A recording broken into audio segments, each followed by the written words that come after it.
Looking for a podcast that inspires and uplifts? Join the Nathaniel Noble Jr. podcast, where we explore life's experiences and share meaningful conversations with amazing guests.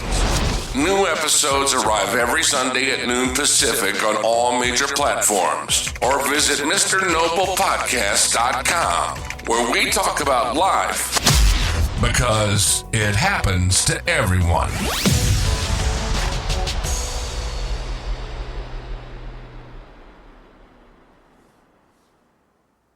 Welcome to the Nathaniel Noble Jr. podcast, where we talk about life because it happens to everyone. Thank you for joining your host, Nathaniel Noble Jr., bringing you real people, real conversations, and real perspectives to help you grow and stay inspired. So sit back, tap in, and let's talk about life.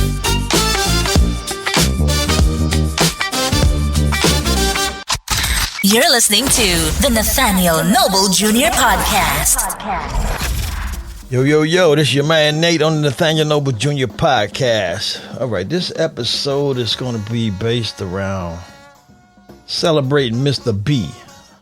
It's one of my daddy's brothers, Mr. Bernard Weldon Noble Sr., my uncle, which he transitioned June 5th of 2026, so had to lay him to rest. And I wanted to start this series about, the man, the myth, the legend, from those who either through his lineage or that knew him, or, his family and kids or grandkids or whatever, nieces and nephews, whoever want to speak on it. So I'm going to have, I don't know how long this thing going to go, but I'm going to kick it off. So yeah, my relationship to him, that's my uncle, my dad's brother. May both of them rest in peace. And he was a cool dude. I ain't never seen no bad about him. I heard some stuff, but I never experienced it. The times I was in his presence, or throughout the life, and every time we hooked up, me as a grown man, and it was always dap, love. Spend a few moments together, drop some wisdom, tell some stories and jokes, and then I'm off with back to my life living. Every now and then a phone call and stuff. So I never had no bad issues with my uncle. So any stories anybody else wrap up and come on here and tell, that's perspective. We're going to keep it honorable and respectable. Like I said, nobody's perfect, but everybody got the ups and downs. They good and they bad, but like I say, all the life I knew him, it was always cool uncle. Man, he was good with the electronics and stuff, sound systems, custom stuff, and whatever electronically he can hook it up and make it happen, get you right. Yeah, Mr. B, that's my uncle, man, Uncle Bernard. Yep. So stand by as we release this chapter of celebrating Mr. B on the Nathaniel Noble Jr. podcast. Yeah. Another Nate Smooth joint. This one right here for family. For a real one. Straight out of New Orleans. A man who stood on business. Never did too much talking. But when he spoke, you listen. Rest easy, Long live Mr. B. Long live Mr. B.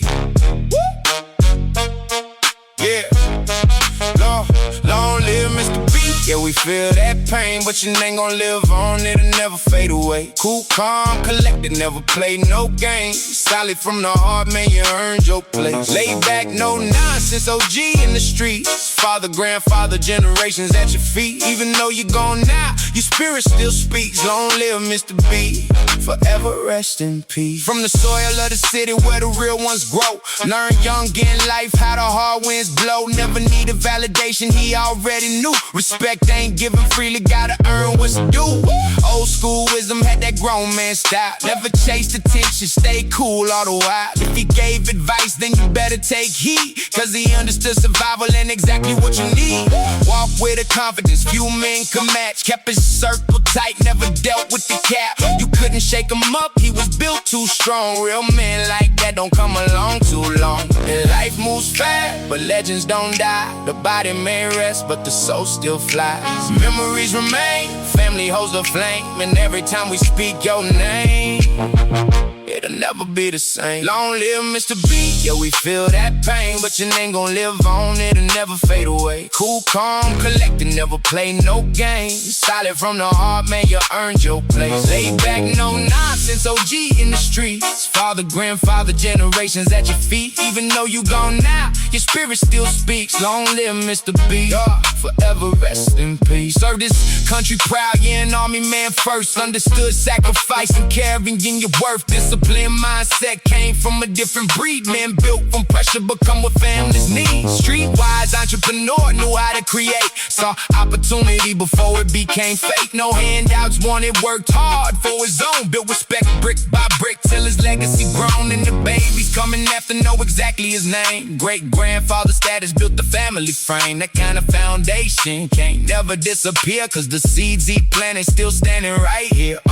Back in New Orleans where the second lines roll. Another good brother now returning home. But heaven gained strength when they opened that gate. And God said, son, come on and you did great now. Family morning, but we celebrating too. Cause a man like Bernard left a powerful view. Not measured by money, not measured by fame, but by how many lives remember your name. And trust me, Uncle B, yeah, we all understand. You was one of them men that helped shape the fam. So even though we crying while saying goodbye, real ones live forever, they never truly die. To Bernard Weldon Noble Sr, a soldier, an entrepreneur, a real one. Gone from our sight, but never from our hearts. Long live Mr. B, rest easy. Love you.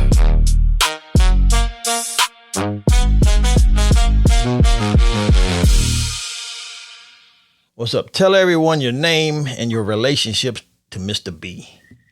My name is Gerald, a.k.a. Big Brother G Money, a.k.a. Avcon Media, a.k.a. G-Man. Yeah, it's a lot of AKAs, brother. You sound like a weapon of mass destruction there, son. Yeah, man. Yeah, and Uncle Bernard was my uncle. That's my dad's brother. Yep, my dad's first brother, actually. Yeah, so let me see. If you had to describe Mr. B in 3 words, what would they be and why, man? A cool mother sucker. Can we keep it PG? I understand. I believe. Yeah. I feel the same way, but I'm trying to make this a clean station. That's why I said sucker. I thought I heard.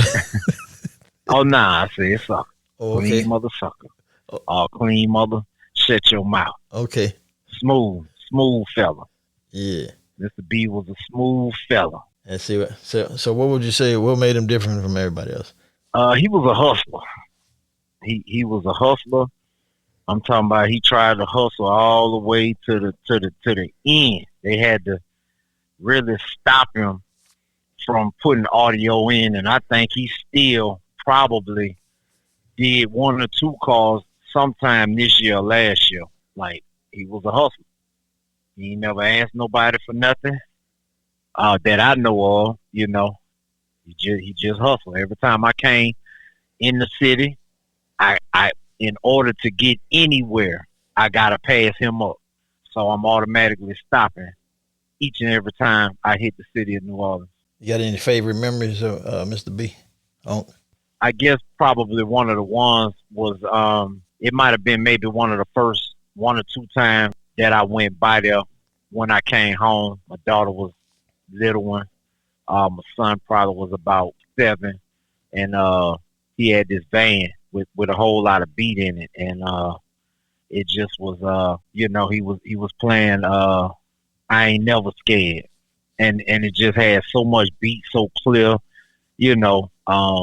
You could tell that he knew what he was doing when it came to putting that sound in the vehicle. It's just that he Yeah, he was a smooth dude. He knew what he was doing. And so he cut the music on, and we was just out there jamming to the beat. I like all Atlanta music. So, when I heard that, I was like, oh, so I'm outside of the club, and you think I'm a punk. It was just a lot of beat to it. Yeah, super clear. So, how has his influence helped shape the person you've become? I mean, just he one of the people. I can't not have respect for the OG. Like, he was the matriarch, so to speak. You know what I'm saying? Patriarch, the oldest. Patriarch, my bad. Yeah, he was the patriarch. And, the oldest and in the family. So, he just, every interaction with him was just always cool. Like, it was never no, in this family, we got all kind of stuff going on. You know what I'm saying? All kind of cartoon characters. It might be, it's all kind of characters in there, man. It was never, and I do mean ever, any bad interaction between me and my uncle. It was always love. It was always respect. Yeah. It was always admonishment. Yep. He just dropping nuggets. Really taught me. Yeah, he taught me what I want to be when I get to his age. You know what I'm saying? Cool. Yeah, he taught me. Yeah, just cool and loved and respected by everybody. You know what I'm saying? I feel the same way. I never had no bad stuff with him. He was always, nothing cool ever. So I'm like, if people, for the people that missed him, oh my goodness, it's a lot of people in this family that miss interacting. We got a lot of siblings that never really kicked it with him. You know what I'm saying? Yeah. Well, I don't care what kind of father he was. I don't care what kind of son he was. I don't care about none of that. That joker was a hell of an uncle. Hell yeah. Straight up. He was a hell of an uncle. Yeah, I think all the nephews can speak on that because he was always a dude you look up to. Like you just had love and respect for him. Yeah, I ain't never had no bad juju from him, whatever they call it. It was always cool, and he was I don't know, just like an OG, man. Yeah, he was an OG, and each and every interaction, every exchange. I done been to a place of work. I done been to his house. You know what I'm saying? Mm-hmm. Just always, whether he was sick or not. You know what I'm saying? It's consistent. I could always pick up he was consistent every time. I could always pick up the phone and talk to him. Say, Nell. Tell that boy Junk, man, to call me. Everybody always talk about Junk. Junk is a legend. That family boy legend. Is a legend. A family legend. Say, Nell, don't tell Junk, man, to call me. Holler at me. That's crazy. Yeah, man. Yeah, man. So, hey, what do you believe Mr. B's greatest? What's his greatest legacy, man? I mean, to me, the fact that he was able, I just not really, like, I knew he did time in the joint before. As a person that did time in the joint myself, if I don't tell you that I did 16 years in prison, you'll never know. Yeah, you won't know. Yeah, he was that guy. Mm-hmm. Like, I just found out from Love, his daughter, that he did damn near 30 years.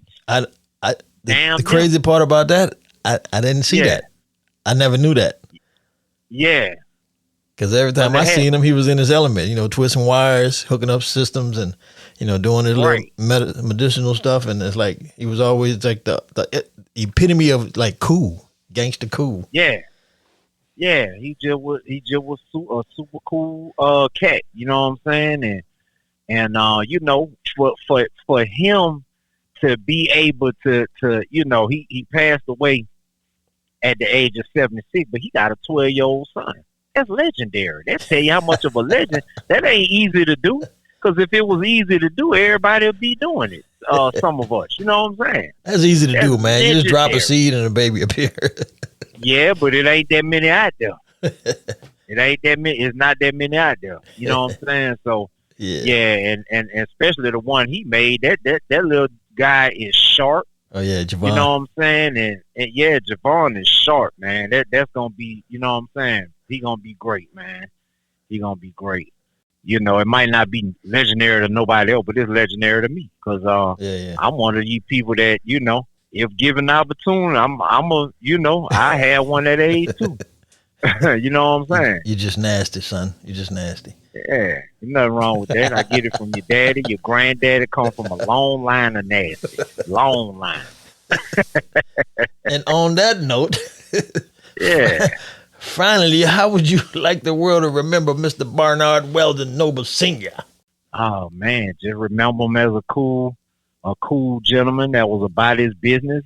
He went through the adversity of going through prison. You know, prison change anybody, but for him to do that long and come out and still be a productive member of society, you know what I'm saying? You know. Yeah. You know, all the way up until the day he passed away, he was a business owner. He ain't come out and work for nobody, work for no job, asking nobody for nothing. Yeah, so you know what I'm saying? It's like he went to jail, but the jail didn't get in him. Yeah, exactly, man. That man came out and still was a productive member of society, and he didn't let his circumstances dictate the fact that, you know, he went to jail. Some people use that to blame everybody and, you know, it's everybody else's fault. He went in there, he did his time every time he went in, and the last time he went in, he came out, he said, that's it, I'm not going back, and he didn't. So I believe he'd been out like 19, 20 years, you know what I'm saying? So I don't know. Love will know that yeah, answer. as far as I know, that's what it was. I think she told me he got out in 07. Yeah, I ain't know none of that, bro. All I know, he was just cool and doing his thing, and he was respectable in my eyes. So, yeah, he got out. He got out 7 years before I did. Okay, cool. Yeah, well, thanks for that input, brother. May you continue on with your day. Let me capture the rest of these conversations for the Uncle B. Yeah. Say, now tell that boy Gonzo to holler at me. Wow. Give old Uncle call. Sounded like it. That's how cool he was. Say now. Yeah. Now. Yeah. My man. Just like that. Don't miss that dude, man. Yeah. Dang, he one of the last of the cools. Dang. Yeah. Oh yeah. For sure. Man, him and Pops. Damn. Sure. Now we're just holding on to Uncle Charles. Uncle Charles, we got Uncle Nehemiah, we got I don't know all of them. Uncle Darryl. Oh yeah. We got a few more uncles. Yeah. There's a few more nobles out there. Cool. Everybody just needs to stay healthy. Let's get it going. But yeah, let me get to the next character in this situation. Appreciate you there, bro G. All right. Yeah. Right on. Next up, Junk Man himself. Hey, what's up, G? Hey, tell us your name and your relationship to Mr. B. I'm G Noble. I'm his nephew. Him and my daddy is brothers. You know, dad came first, then came Uncle B. You know what I'm saying? Yeah. So, if you had to describe Mr. B, Uncle B, in 3 words, what would they be and why, man? I would say, let me see, coolest man alive. That's 3 words. Yeah, coolest man alive. Yeah, Uncle was, you know, he was cool. You know, I used to hang out with him on the block. You know, watch him do his thing. Watch everybody in the neighborhood come through, holler at him. You know, everybody knew him in the neighborhood. People passed by, waving at him, holler at him. You know, he was known throughout the neighborhood. Good dude, you know what I'm saying? Yes. Good dude. So I used to go kick it with him and chill. He taught me a lot of street stuff. You know what I'm saying? Street smarts. Yeah. And so on. Some things I don't need to talk about. Yeah, we keeping it uplifting and respectable. Yeah, you gotta keep it clean. Honoring on, his passing. Yeah. So what would you say made him different from everyone else? Oh man, Unc just was 100. You know, he was. It's like if he had it, he'd give the shirt off his back. You know what I'm saying? He was respected. You know, laid back. You know what I'm saying? But he didn't take no mess or nothing. So he was laid back, but at the same time, you know what I'm saying? Unc wasn't nothing to play with. You know what I'm saying? Yeah. But yeah, he was a good dude, man. He was a good dude. Good dude. Yeah, that's me. You know, ain't nobody perfect. I can't say he without faults. Right. But he ain't never done me no wrong. Me and the slate with me and him was always good, clean. You know what I'm saying? Straightforward. Everything was always good with Unc, man. Always.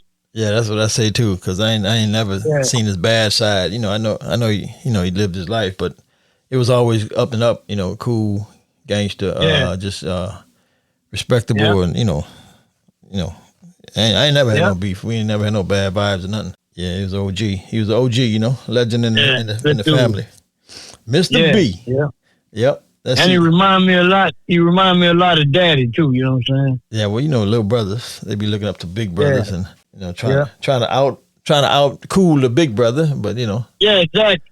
Everything is individual effort on how he had dealt his life. You know, he stayed in his lane and did his thing, and you know. It wasn't the same as anybody else. It was his. Yeah. And what would you believe is his greatest legacy?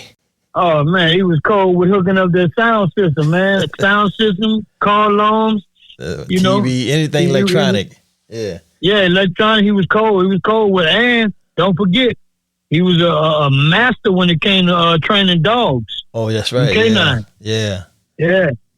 Yeah, I never forget that, boy. He was a master at training dogs.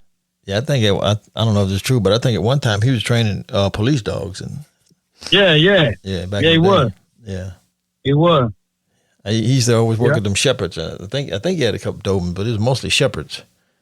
Yeah, he had Dobermans, but the last two dogs he had with the black shepherds. The last two he had. Yeah. It was like the black shepherds, but now he used to work with them Dobermans back in the day, them Doberman pinchers. And shepherds, but you know, I think he used to like the Dobermans the most. Yeah. So what do you miss? Yeah. What do you miss most about him? Oh man, I can't pull up on him when I go to New Orleans no more. Man, I miss you know, going pull up on him, hanging out with him. Yeah. You know, getting some of that old game from him. You know, some of that old knowledge. So I'm gonna miss that every time I go down there. I can't pull up no more. Yeah, it ain't gonna be the same when you pull up in the city without that puzzle, that piece of the puzzle. Yeah, because I used to go down there, man, in 18-wheeler. I pull up on the block somewhere, park down the street somewhere, man, and go walk over there by the shop and hang out with them, you know? Dang. Yeah. Anything else you can tell about him that we don't know? Well, I mean, it's some stuff that is rated R. I can't put some of stuff like that. You know what I'm saying? Some of the experience, you know, uncle and nephew that went on missions and then done. I can't put all that. Yeah, we don't. yeah. Uncle took me with him. You know what I'm saying? A few times. You know what I'm saying? We did some stuff with it too. You know, off the record. Yeah, off the record stuff. You know. Okay, yeah. You did more than me. Yeah, and then you know, he going rest in peace. So I ain't gonna put him out there like that. Nah. Yeah. You know, cool. But hanging with your uncle, you know, you got a cool uncle like that. He might take you on a mission or two, you know what I'm saying, do some things. Yeah. Yep. But that's let's see, what else we got in here. If you had one more conversation with him today, what would you tell him? I don't know. What would I tell him? I tell him, I'll give me about 20 more years. Don't go nowhere, bro. You know what I'm saying? Yeah. Give me about 20 more years, man, so I can enjoy you around here. Hey. Yeah. Wow. Yeah, man. You're going a little prematurely, you know what I'm saying?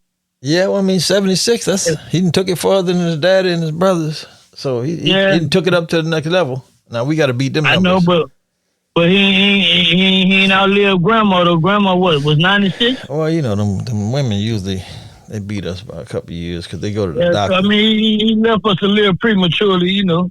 Yeah. Let's see. So let's see if this will work for you.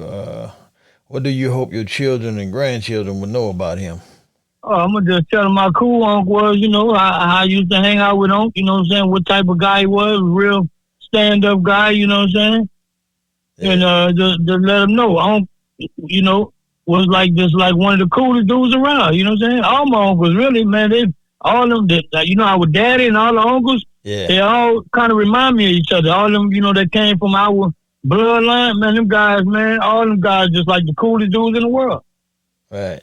You know? Always got some game for the nephews, you know? Yeah. Yep. Just let them know they had a cool great uncle, boy. Solid. Genius, matter of fact. You know what I'm saying? That's a good word. He was a genius. Mm-hmm. Yeah, he knew how to hustle, boy. He can get some money. He knew how to get that money. Yeah, I think that was in the gene pool. Yeah. Get up and go get it. But anyway, yeah, that's it. Other than that, just wanted to get your take on Uncle B. You know, just putting together a little more memorial podcast on, you know, the greatness of Mr. B. That his life was not lived in vain. You know what I'm saying? We got love for him and always did since we, you know, ever first met him as nephews and stuff like that. So, you know, he was always cool, gangster. Yeah. OG, you know, solid. No nonsense. Yeah, I'm a boy there, boy. Yep. Long live Mr. B. Mm-hmm. Cool. Well, yeah. That's Mr. G Nasty, Junk Man, spectacular in the building. Commenting on Mr. B, Uncle B. Cool. Long live Uncle B, you heard me? You heard me? He might be going in the flesh, but he in our hearts forever. Oh, yeah. That's where the real power lasts, in the memories. Yeah, he living in our veins. You know, we pump the same blood. He gonna be with us. Right on. You know, he's just going in the physical form. Yep. All right, I'm gonna have to get on to the next characters in the storyline. Yeah, I'm about to head out to New York. Yeah. Be safe out there on that road, you and nephew. Or holla at you. Yeah. All right. Yeah. You're tuned in to Nathaniel Noble Jr. Podcast. The best podcast in the land. Next up, I got my cousin Lionel Noble from the 504 by way somewhere in Texas. We talking on Mr. B. What's up, cousin? What's up, cousin? How you doing, man? I'm good, brother. Blessed to be alive. Trying to make this little monumental podcast on Uncle B. Well, in your case, absolutely. First cousin. First cousin, yeah, absolutely, man. Good guy, man. Man, I remember the times he came by the house. You know, he used to always come get him a meal, truck driver. My mother always cooked the meal. You know, always cooked early. So they come about 11, 12 o'clock. He'll pull up and get him a meal and just, you know, shoot it with his pops. His pops had a junkyard right next to our house.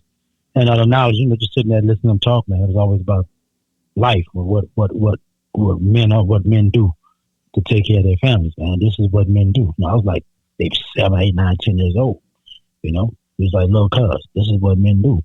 We get out, take care of our family. Get up and go to work every morning before the sun comes up.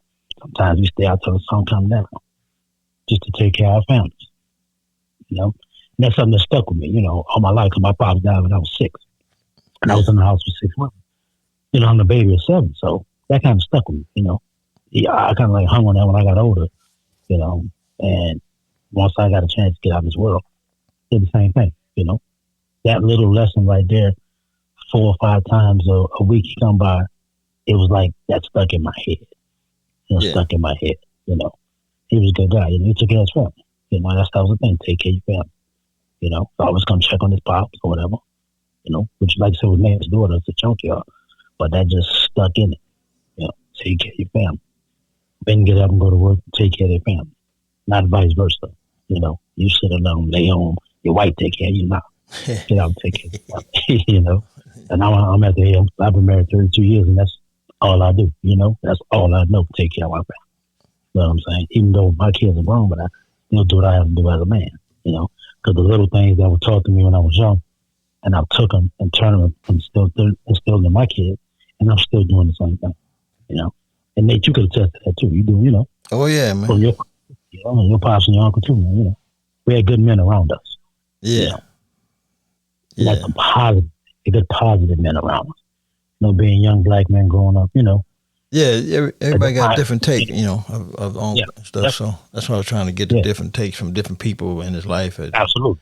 Yeah, because he meant a lot to different people, different ways. You know what I'm saying? In different ways, exactly. And that's the biggest thing, you know, how he affected everybody in that way. You know what I'm saying?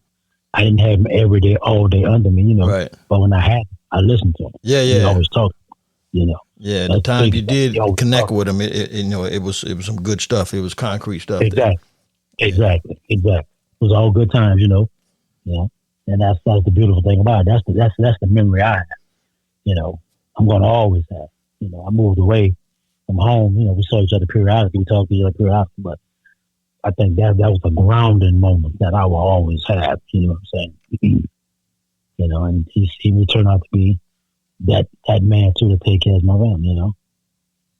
And to me, he was always a cool dude, OG man. Just gave you the game on life. No sugarcoating nothing. It was just real, straightforward, and it's like you take it or leave it. But you know, he was gonna give you the game. Right. You may have been at the time you was getting it, you weren't old enough to understand it, but you got it. When you got older, you're like, I remember that conversation. Now I get it. You know, they're spitting out they're always spitting out a lot of knowledge. You know, but when you're young, it's hard to take all that in. But when you start living life and getting older, doing things on your own, you're like, God, I remember when he told me that. It always kicked in. You know? Yeah. But that was the thing that was in your back. Then they kicked out enough knowledge for you to remember what they said. You know? And that was one of the greatest things I've had as far as men figure in my life, losing my father at 6. And my brother being in the military, he was away from home. You know, my mom and my 5 sisters was home. You know, I had your grandfather, I had your dad, I had your uncles around. Surrounded by solid men. Exactly. Men that did it. You know what I'm saying? They come in there, get them a meal, go back to work.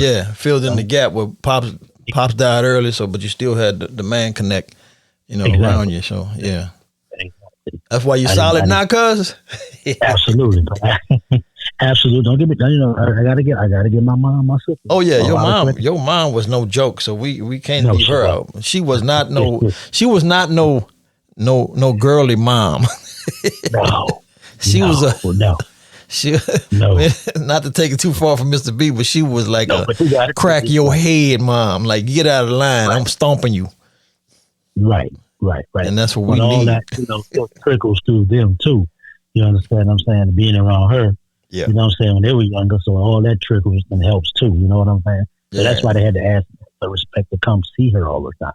Yeah. You know what I'm saying? Because of the times, you know, they was little, used to come up there and play and all that stuff. You know what I'm saying? And boom, boom, boom. So all that is just a trickle down effect. You know what I'm saying? Yep. We're trying to keep that going, man. You know. Yeah, missed them days. These, you know, them OGs, man. Them OGs gave you. I'm telling you, they gave you the game. But now we the OGs now. You know. Yeah, and I don't take it lightly, bro. When I'm talking to young people. No. Yeah. I don't. Me neither. What our OGs gave us, you know. I pour it out. I pour it out. I work around with young guys, man. You know, I'm always trying to talk to them. He said, "OG, you got a lot of knowledge." I said, "It's living life, man." Yeah, it's just hand me down. That's right. It's been passed down to me, man. Yeah, Mr. B. I wasn't always an OG. You know, Mr. B was part of that, man. Yeah. Yes, he was. Man. You know, one of my coolest uncles.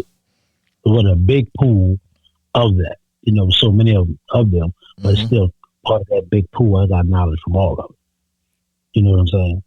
That's the whole thing about it. But having that big clan of them, you got knowledge from all of them, a bit from all of them, the males and the females. Yeah, you know what I'm saying? And that was great.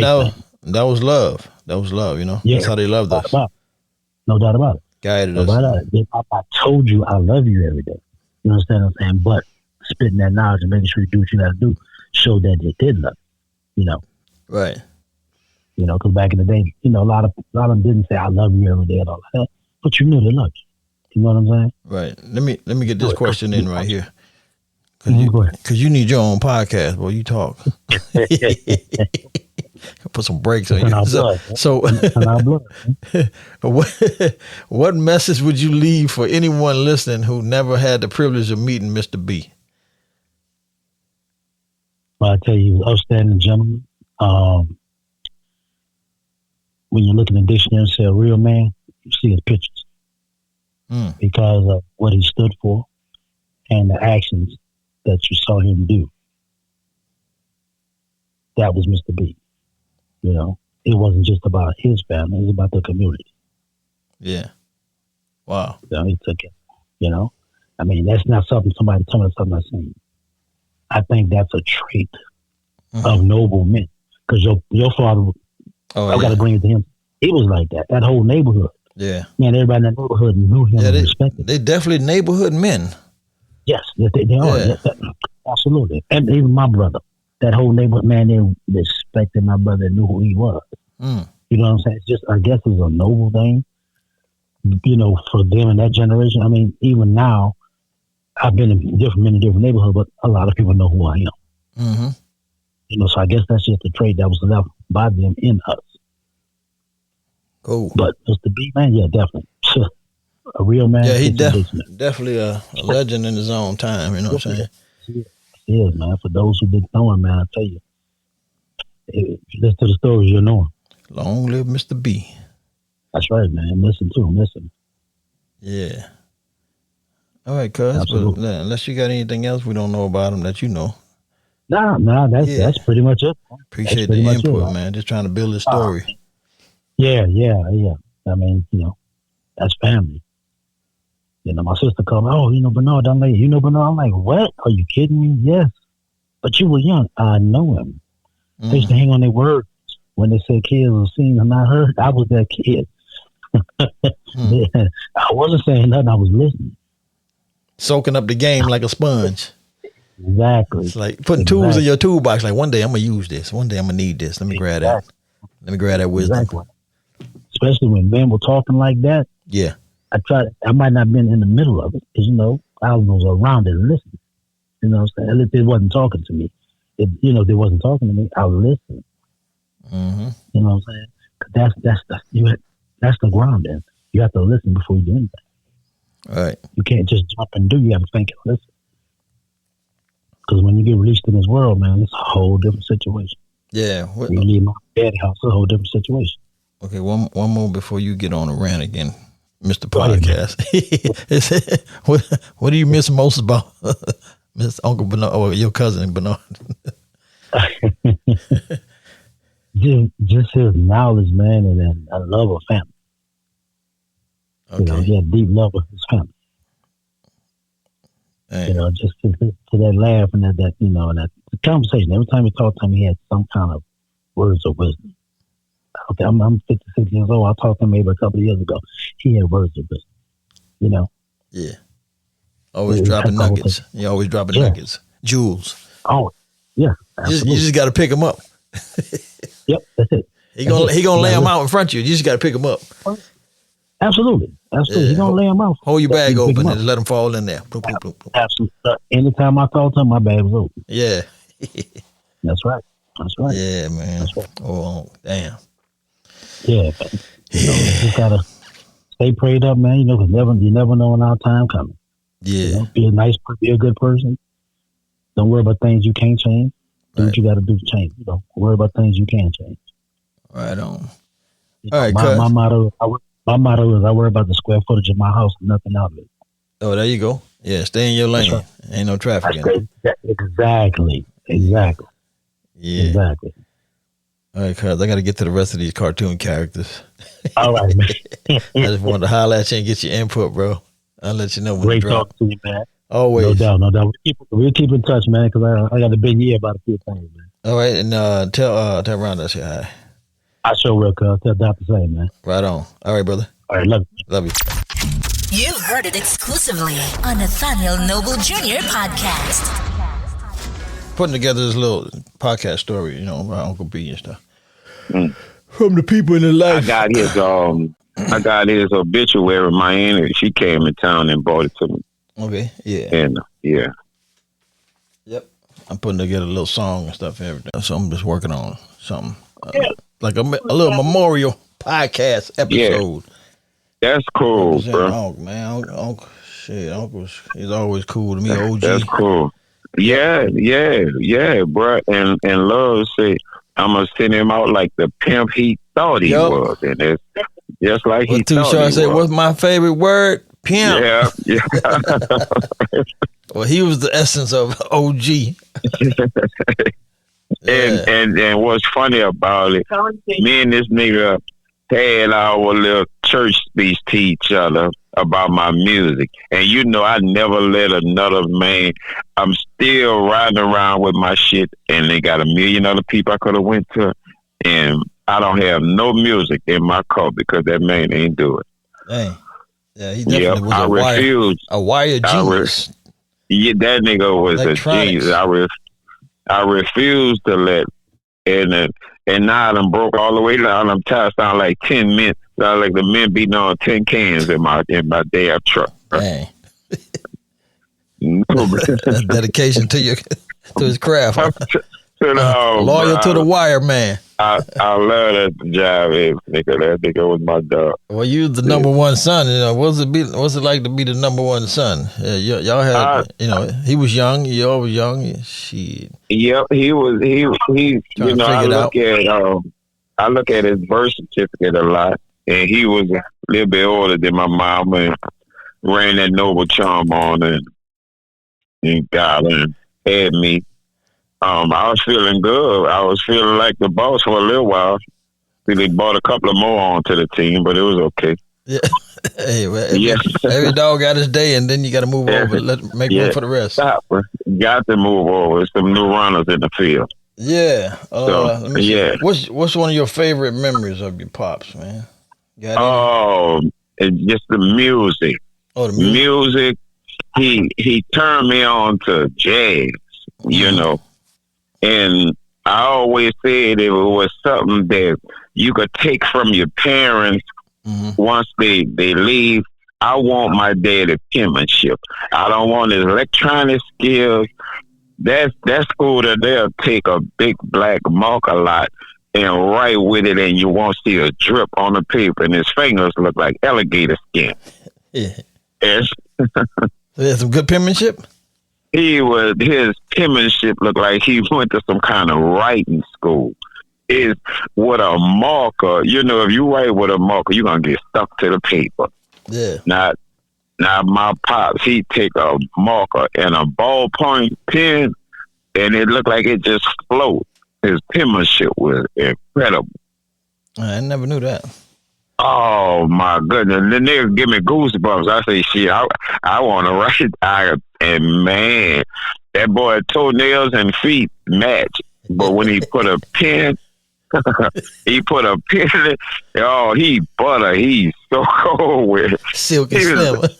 Oh, that shit. I think one of them girls took my auntie told me that's how he impressed my mom. Oh, by writing something? Right. Never knew that. He wrote up on me. Wow. That's a bad school to that. The boy wrote up on me. Dang. And his penmanship gave me goosebumps. I said, damn, how that dude, just between his fingers. And when he put his wrist out on that paper, it'd be gone. Okay. Yeah, man. Loved it. I don't talk about he had 1,001 women. That's what my memory. That penmanship or my podcast. I'm surprised they don't have a lot of books or something written or whatever. Oh, if he woulda, and he was gifted with words, and he could have wrote. If he would have wrote, boy, he probably would have wrote the book in cursive. Oh yeah, that would have been the focal that would have point. been a hell of a hit. But the young children don't know how to read cursive. They can't read their name in cursive now. Yeah. Yeah, these new people they don't know cursive handwriting is. Hey, so I had a couple of questions I was just trying to throw in there because we get to rambling. Mm-hmm. If you had one more conversation with him today, what would you tell him, man? I'll tell him I want my music. Your music? I want my music. I want my music, and can you show me how to write that, stroke that pen? I don't want to train no dogs. I don't want to hook the radio up. I don't want all the problems with them girls. Give me my music and show me how to write. Yeah, that's what I love for. That's crazy. Yeah, I don't want no money. I ain't got no money. I want my music, and I want some writing classes from my pop. That's it. Yeah, and let him live. Let him live. Yeah, let me see what else he got. What else? Let's see. If you can describe Mr. B in one sentence for future generations, what would you say? They call him chocolate. Oh, he was smooth like wet hot chocolate on a cherry. He was debonair like the white folks. He was real debonair. Yep. And his hair wasn't long enough and silky to use the Dapper Dan grease from the 40s, but he was a debonair Dapper Dan kind of guy. Man, Uncle B. Yes, indeed. I'm telling you, he was just like his brother Poppy. You know, he had so many ass kisses that one of them taught me how to drive. I say, boy, y'all niggas is ridiculous. Everybody wanted to be around the man. You know, if you the coolest, everybody want to be rubbing elbows with the coolest. He sent his errand boy somewhere and them ass kids was gonna jump in all them automobiles. And he said, man, I ain't worried about your paw, jump in the car. I looked at like you when Poppy put your ass in that dump truck, man. See y'all around that car. So I'm driving truck today because of that. Yeah, I know it is. It's finally, how would you like the world to remember your father? One of the best dogs and music installers, man, around. That was real smooth with his craft. He was a good people person. Yeah. Everybody loved Mr. B. So he was the B man, and it was cool to have him for a daddy like that. Man. But yeah, let me get the rest of the cartoon character. I'll send you the link, and then just holler at me if you had any questions. Okay, bro. Good to hear from you. I'll keep up with you, cuz. Much love, cuz. Yeah. You're tuned in to Nathaniel Noble Jr. Podcast. The best podcast in the land. Okay, tell everyone your name and your relationship to Mr. B, Uncle Bernard. What is my government name, legal name? Or whatever he knew you by. Sister T. Mookie. T. Mookie. Yep. T. Mookie. Uncle Bernard. Yeah, if you can describe Mr. B in 3 words, what would they be and why? Oh, I would say he was wise, he was funny as hell, and he still loved his niece. His niece, he still loves him. Oh, you the only one he loved? He didn't love his nephews either? Well, I don't know. Oh, no, he was cool with us. Yeah, he did. He looked out for his niece. He loved his nieces. That's his Poppy daughters. Yeah. Do you have any funny stories to share about Mr. B? I don't know. All thing what was so funny. I remember when I came back home to visit in 2000, and that's when he was. What that was on Jackson Avenue. I think we had a stop at, and they had this boy that kept trying to talk to me. And Uncle Bernard said, "You don't want to talk to that nigga, T. Mookie. That nigga wrote the blueprint on how to be a bitch ass nigga." So I don't know. That's all the time that was so funny about him. Besides other jokes, he was telling me about, a lot of life lessons about men and all that stuff. But that's about the funniest thing I remember. Everything else is hugs, kisses, and nothing but love from him. Yeah, he was always giving game out to the youngsters. Yeah, he was. Especially his girls. He wanted us to look out and be careful. Yeah. Yeah. This is supposed to be a PG show, Mookie. You over here cussing and stuff. Well, you should have said that. This ain't no PG family. Why would you do that? That's just how it is. No I'm not family. Editing nothing. This is not no PG family. I'm trying to make y'all PG for this program here. I don't know how you gonna do that when everything we remember about them people was rated X. I know. That's how we came up. So we try to change the dynamics at the next generation, but don't look like we do. But then he wouldn't be real then. It wouldn't be a real person if we changed him, because that's who they was, though. I'm saying we're supposed to be breaking the curses of our forefathers. That ain't no curse. That's love. Okay. That's how we came up. They would take away from him. He wasn't no soft-spoken person. He had nothing soft. Okay, that's what I want. The truth. I want the truth. That was the truth. That was the truth. So, another question. If you had, can you tell your background people to be quiet? We're on the live. Nobody back here with me. That's the TV party. Oh. Mama speaks. Y'all at the TV.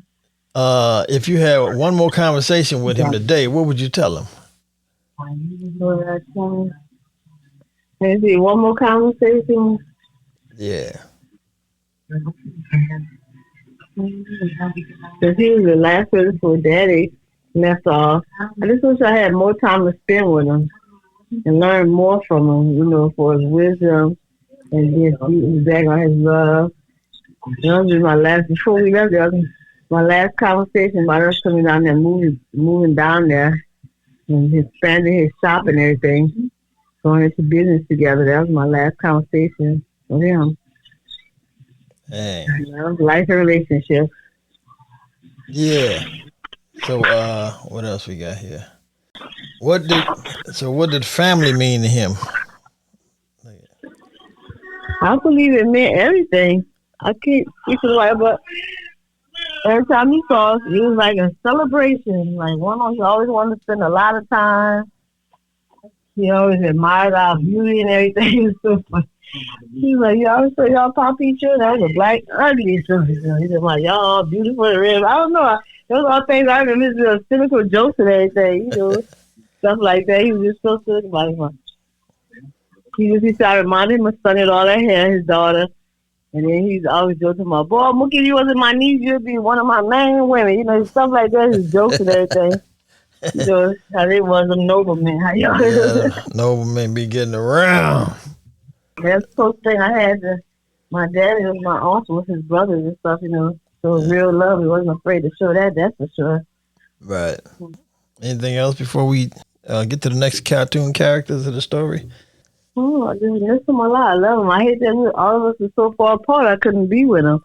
Yeah. He was somebody that I would love to have in my life all the time, Mm-hmm. I love him. He was such a loving uncle. Like, he had real good intentions. That time, what was that restaurant? I think on West Bay. He took us out there in Rhymes to go eat the lobster feasting place. We just sit down and talk. He just saying the same thing. I wish he was closer so we could have a better bond. I love him. We're so far apart. All in California. He didn't want me to come back here, though. Yeah. It was sad, like, when I left. It was like 3 times before I left. So I went back home. Came see me by good mama's house, and she lived on Palmyra. Right. And I was trying to shock him and see him. I was like, are you D.B. Bernard Noble? He was like, yes. He's like, what? He was trying to play a joke on him. See if he remembered me, because he hadn't seen me in so long. When I had left, he remembered. He said, I know my niece isn't anywhere. But he always was encouraging and positive to me, too. Like I told my other girls, he was like, shit, my niece beautiful, too. She gets, he was always uplifting, Mm-hmm. And I honestly, I don't believe I got the age of my own daddy like that. But that's things I most admired about him, too. You're bragging on you. Yeah, he was. He started to show pictures all the time. Give me some pictures so I can show these. Like, so I got beautiful nieces and everything. They think I'm an ugly black man. I ain't got nothing pretty in my family. I was like, oh, Lord. So he was just so, sarcastic. Like, he was just all, no filter. Mm-hmm. I wish I had to spend more time. Yeah. He was sorry he was not in pain, Yeah. I said, did he have a favorite saying or a piece of advice that still sticks to you today? Well, before the so-called slogan came out, don't play in my face. I believe I heard it from my uncle first. He was the first one I said, don't never let a nigga play in your face. That's the worst thing you do. So as they start switching up, ghost. And I heard that before that became real phrases. So I remember, he just always kept it real. He just was a real, like your boy said, real, I'm going to say it, don't be now, real street nigga. That's what he was. He was real about it, A real OG. Oh, yeah, another lot of things I would about Uncle Bernard, remember? What? All those dogs he trained, and we used to be at the park at Wiseman Park, like a mom, and a big old monster truck there before we knew what monster trucks was. Yeah, he always came out with some new stuff that nobody had. He did. I think y'all took the analytical side of him and know how to fix everything you touch like magic, Midas touch. Yeah, He's real good at that. He's a wizard with them sound wires and hooking up electronic stuff. And everybody admired him, especially the women, but a lot of people looked up to him too because, he was real smart. He was always unique in the city, whether it's for cars. Or, I think Uncle Bernard was the first one I seen, them big old tires, the big old high trucks. Mm-hmm. He had them kind of trucks before we even knew what monster truck was. And he always kept all those dogs well trained, Yeah, like that was his key. It's like, hey, sit, listen. The hand signals. Yeah, they listened a lot too. I think he was training police dogs too. I think so. If I remember, when he was young, he was at Wiseman Park. He spotted us a mile away. That's crazy how he knew he was. You remember that park, Wiseman Park? Yeah, I remember Wiseman. Mm-hmm. Yeah, I think he used to stay over that way. He was always training the dogs and jump on them high posts and everything. Mm-hmm. Yeah, those are good, fond memories I have. It was always a pleasure to see his face. Cool. All right. All right, I'm going to holler at you. I'm starting to get the rest of these characters on here. All right, Rose. Thanks for coming. All right, bye. See ya. What's up, dog? What's up? Hey, man, I'm doing this little piece on Uncle Bernard. I don't know how well you knew him and stuff. I'm just trying to get some. I ain't know him too good, but I used to go there and with a couple of friends of mine with the get their music fixed, in their vehicle. Yeah. And then when Breaker come down here, we'll go holler at him. Okay. Yeah. I ain't know him like Like Pops. like I hang around him every day. Yeah, like Pops, Yeah. I don't know. I had some questions. Let's see. So you like I guess a nephew through marriage, if it were to be. Yeah. Yeah. From my mama's side. Yeah. Let's see. I went over there a couple of times with Gregory when he had that damn German Shepherd, Oh, that big black one? Oh yeah, he was well trained. Yeah. Yeah, he was ace in training dogs and twisting them wires in them cars and stuff. Yeah. Dang. Let's see. What made him different from everyone else? Because everybody uptown went to him to fix his music. Yeah, Mr. B's. Yeah. And Danley, a lot of cars in the city got the BB on the back of their own window shield, Bernard had did. They pulled up, got the touch on it. Here's a little sticker, free advertisement. Yeah, let me see. You learn anything else from him? Any words of wisdom or? He used to talk about the women. Oh yeah, he's gonna talk about the women. Yeah, he's talking about the women. He's gonna talk about the young women, and he always had something fly on deck. Oh yeah. He gonna show some pictures. He gonna tell some stories. Yeah, forever, as long as I knew him. So yeah. Yeah. Yeah, I'm just trying to put this piece together for him, like a little podcast episode. And everybody know him in the neighborhood. He was well respected in the neighborhood. So. Yep. OG, Mr. B. I had like a list of different questions I was trying to get some conversation jumped off with. Let's see if you had one more conversation with him today, what would you tell him? One more conversation with him, just I asked him, what made him go into hooking on music, Depends on how much bass you need and how much treble you need pumping. How many amps? What kind of wattage you trying to wear? Hell yeah. I went to one time when I had my Escalade. Yeah. I wanted to hook my iPod and put it in the dashboard to hook it up. So I was thinking about that. Yeah, he make all kind of designs and make it happen. Oh yeah. Build what you need for a nominal fee. Yeah. Other than that, because I'm just picking everybody's brains and stuff to get little pieces and stuff. Talking about the legacy of Mr. B, man. Uncle B. Yeah. All right, Marlon, I got to get to the rest of these characters. I'll just putting this pieces of the puzzle together, bro. All right, cuz. Take it easy, man. All right, love you, man. Later. All right. Tell everyone your name and your relationship with Mr. B. My name is Bernard Lee. Mr. B is my father. I'm his second oldest son, a second oldest child, but I'm Bernard Weldon Lee Sr. We just met at the funeral, so yeah, heard the name but never met this brother in person. Then I saw him like, damn, he looked just like my daddy. Like, dude. Strong genes. I was about to hug him and give him a kiss. Like, hey, Pops, you back. You're still black. Reincarnated. Yeah, my Pops checked out in 92, so it's been a long time. Yeah. Well, thanks for having me, man. I'm open to speaking about what you want to know about me and my relationship with my dad and your uncle. Yeah. So everybody got different perspectives and different interactions with this OG. So we're just trying to get this. I can't talk. Get different points of view from different times, and because all through life you're ever changing and evolving and stuff and learning and changing. So everybody got different perspectives at them at different phases in his life. Yes, sir. Yeah, so, and then, being grown, you know how that happens. It plays out. You're one way when you're young. Absolutely. Like a river is always changing course and moving and stuff. Yes, sir.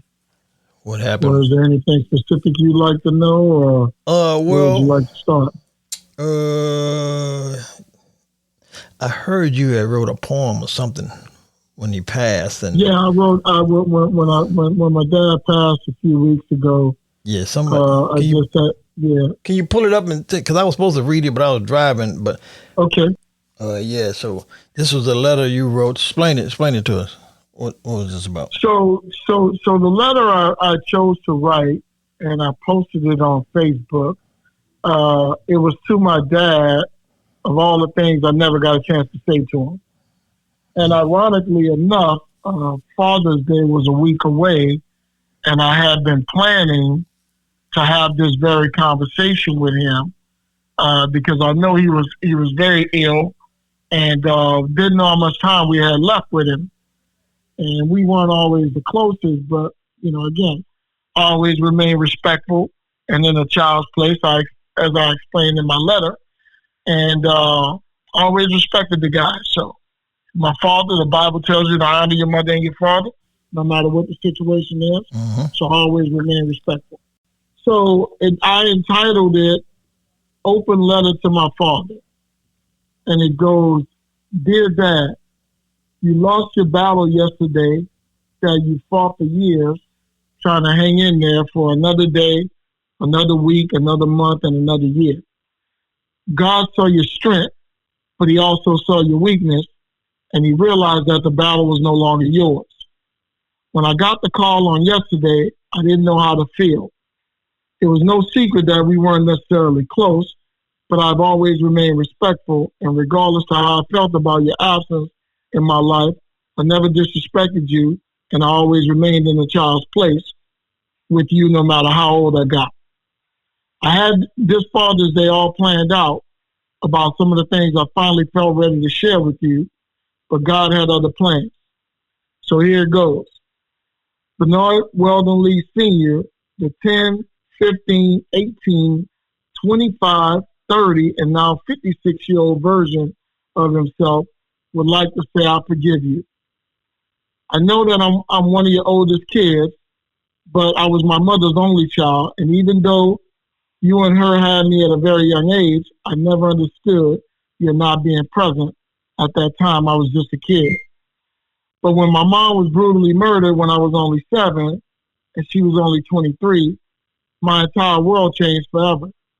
And although I knew there wasn't a snowball's chance in hell my grandmother would have ever let you take me, you never even tried. And that scarred me for a very long time. I felt like I lost both my parents at the same time, and I didn't realize what a toll it took on me until I started having kids of my own. I was broken and very bitter, but I masked it very well. You went on to live well, and I now have more brothers and sisters than I can count, but my beef isn't and never was with them. It was with you. You never saw me accomplish anything in my life, good or bad, and I resented you for that for a long time. But I always remained respectful as I was taught. But I forgive you, and now you can rest well. Tell my mom I said hi, and I hope I'm still making her proud. There's so much more I can say, but it's completely irrelevant at this point. I love you, Dad. And to my own sons and daughters, please don't let this be our story. I love you, and I always will. Now to the other people who this message is really for, because I see it every day in my own family and in the world. If the 10, 12, 18, or 50-year-old version of you has anything to say to your parents that are still alive, put your childish ass pride aside and say it. Parents don't owe us anything but to do the very best they know how with whatever they have. And if all they have is love, their version of it, not your fake social media version of it, then that's all the hell they have. To my own kids, if you have anything unsaid that needs to be said to me, then say it. Because once I'm gone, I'm gone. People today, especially these ungrateful, spoiled, entitled children we've created, have got to grow the fuck up and learn how to forgive and apologize at the same time. And we have to either teach them or let them. We don't get an owner's manual with this parenting shit when we have you. It's all God and on-the-job training, and most of us do the best we can with what we have and know how. None of us are promised tomorrow, and once that casket closes, no amount of crying, saying I'm sorry, please come back, or whatever will change the fact. And for the parents struggling with this, if you know you've done the very best you can, or at least tried to, by your kids, and they still don't see that or appreciate it, I would like to take a quote from a movie that will probably go down as the best line in history. Fuck them kids. I'm sorry for the language, but I've always said that our feelings as parents are still feelings, and that they are valid. They're valid too. And we have to get it out just like they do. So parents, forgive yourself. Ask your kids for forgiveness if the situation warrants it. Then ask God or whomever you pray to for forgiveness and move on. I hope this message has helped someone, because words unsaid will never have the same effect after it's too late to say them.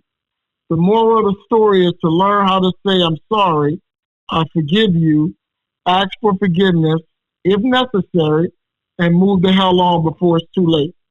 And lastly, people, even though we like to think we all have more time, tomorrow is not promised. Love be. Peace. And that was the letter, man. And I was supposed to read that letter at the funeral. I had it all rehearsed in my head. My wife thought it was widely inappropriate, so she kept nudging me not to do it. And I froze when it was time.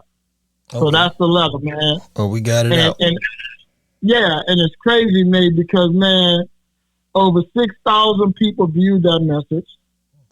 I got about 400 calls, texts, and messages saying condolences, man, I'm sorry. Other messages was, can I share that with my family? I had one of my buddies, one of my colleagues, grown man, sent me a video message in tears. Felt that telling one. Me about his own issues he had with his dad and how that message I just wrote blessed him. So that's what the message was about, man, and that's what I remember about my dad. We didn't get a chance to spend much time together. Yeah. But like I said in the message, I always remained respectful, stayed in a child's place. I never got out of pocket with him, and that's just what it was. Can't ask for nothing more than that, bro. I mean, that's all we want as parents anyway, respect, dignity. That's it. We don't ask for nothing else. Right. And just do better than me. For nothing else. Do better than me, pretty much. Yeah, we don't ask for nothing else. Wow. So that's my story, man. And I love my dad, always will. You know, didn't really have the kind of relationship that the other siblings got with him. Yeah. But it is what it is. Appreciate that, bro. Yeah, Uncle's different things, different people, you know. Yeah, for sure. But he was good for his nieces and nephews. We ain't had nothing but positive, uplifting stuff to say for him, because, you know. Yeah, no, man. I know he impacted a lot of people. Ironically, the little 25-year-old, she had a real good relationship with him. Oh, yeah? I don't even know how they connected. Oh, dang. But she had an amazing relationship with him. Yeah, but my kids here never met my dad. Okay. Honestly, none of my kids except the 25-year-old never even met him. So we didn't have an opportunity to have that kind of relationship like you guys did with him. I met Love and Sunshine when they was like maybe 7 and 5 or something like that. Way back. One time, and I knew they were my sisters. Yeah. I knew Pino was my brother. I knew Jeff was my brother, but we never really had a relationship. And never grew up or nothing together. Never grew up. You know, Jeff and I had a brief interaction together. I let him live in my house during Hurricane Katrina for a few months. Tried to help him get on his feet, but that didn't end well. So, you know, it is what it is. Now, all we can do is do the best we can by people. Yeah. And then I've learned a lot, man, how to forgive. Yeah. How to forgive and just move on. That was mainly for you. Yeah, it was definitely for me. Yeah, wasn't for nobody else. That was definitely for me. And that's why I was telling everybody who was calling me, offering me condolences. I said, man, that letter wasn't about my dad. Right. That was for me. No hate. Yeah. That was for me. I had to get that off my chest because I never got a chance to say it to him. Yeah, that was to free you up. Yeah. So you can move on. So I was at peace, man. Even in his passing, I was at peace. That's why I went to Facebook. I wrote it. That was my intent, to hope it blessed somebody. Yeah. And I had no idea the number of people it was going to have an impact on. Because there's a lot of people going through that. So that's my story, man. If you got any other questions for me, I'm an open book. Nah, that's pretty much answered it. That gave all them years, compounded it to one, and they ended up on a good note. I forgive you. I love you. Wow. Yeah, absolutely. That's what it was about. How could you top that? Yeah, that's what it was about. So. All right. Yeah, I got more characters to bring on here. The ones I can catch. Other than that, I'm gonna close it out. All right, cuz, you know where to find me. Good to know you, man. We in touch. You too, man. Yeah. All right, man. Well, take it easy. Call me if you need me. All right. Got you. Thank you. All right. Yo, what's happening? Nate Smooth and his audience. What's going on, fellas and ladies? I am Sweet Pea. The ones who know me, they know me. The ones that don't know me, I stay out the way on purpose.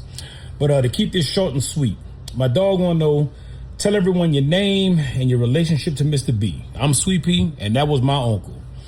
If you had to describe Mr. B in 3 words, what would they be and why? Shadow. My dog was dark as a motherfucker. Hustler. It was nothing that boy couldn't do. Wasn't nothing he couldn't sell. And he was about getting that paper. 3rd, loved. I don't care where he went. He had it jumping. Before, during, and after death. That boy still had it jumping. I didn't make it to the funeral, but I enjoyed all the footage I seen. Rest in peace to my dog, man. 3rd thing. How has he influenced, helped shape the person you've become? Well, that's Wanda's brother. And whatever they have is bundled up in me. I'm not afraid of nothing. I don't mind hustling, sweat don't scare me, and I laugh at hard work. And that boy was the blueprint for a lot of us. So, man, I love him, always have. I wish life could be longer. But, boy, I love him, and rest in peace, Uncle B. You're listening to the Nathaniel Noble Jr. Podcast. All right, this show here is dedicated to my uncle, Mr. B, Uncle Bernard Weldon Noble Sr. And we got the last but not least guest of this episode to close out the chapter. His lovely daughter, and you wouldn't guess what her name is. He named her Love. Yeah, what's up, Love? What's up? Come on in here and tell us what's going on, since you was your father's main caretaker in his last couple of years when he was kind of on a decline, and I think because of you and your little soldiers around you, y'all kept him alive a little longer than he was proposed from the doctors and they crap. Yeah, how we gonna start this off? Where did it all start? This started August 28th, 2020. 2020. My birthday. That's your birthday? That's my birthday. That's interesting. That was my dad's first heart attack. Was it mild? In the hospital. Huh? Was it a mild heart attack or a big one? Or they got different stages of heart attacks. He was in the hospital from August 28th to September 12th. And from that very moment is when his heart started to decline severely. What'd you say? Did they call that congestive heart failure or something, or he had some arteries clogged or something? Off the top of my head, if I told you what they called it, I would be telling you a lie. Big names. And of course, yeah, I can't remember to the T, but I know within that next month, October, he was in and out of the hospital almost weekly, and he got his dopamine bag, which was something like an IV bag that they connected to his heart that had to be changed every 3 days. That was a job that my daughter took on. My oldest daughter, Rochelle, she took on that job of changing that bag, changing the batteries to the machine every 3 days. We did that for several months until he was not able to get a heart transplant. There wasn't a heart available for him. So they discussed him getting an LVAD, which is a HeartMate 3. And after months and months of scares and negative talks of what could happen, what might happen, April 21st, 2021, he got his LVAD. Is that like a pacemaker type? The LVAD? Yeah, I don't know what that is. What is that? LVAD is a left ventricular assist device. It's a machine that is done through open heart surgery, and it is connected directly to his heart. His heart is pumped and controlled by batteries. Ooh. Yeah, that's kind of scary. Got to keep them batteries up. Yeah, he had to keep the batteries up when he was home in the evenings. He was plugged into a wall. Wow. That reminds me of these electric cars. You got to plug them up overnight. Yep, he had to be plugged up overnight. He was a Tesla man. Basically. Yeah. So I know that took a toll on the mental change of lifestyle and adjusting and stuff, because, you know, you got your own life and stuff, and then now you had to... That took a huge impact on my life. The sicker my daddy got, the more depressed I got.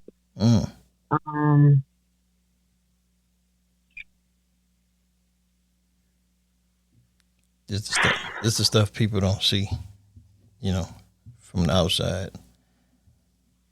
Yeah, this definitely what no one sees, no one wants to talk about. You know, I went through a depression October, November, December, January.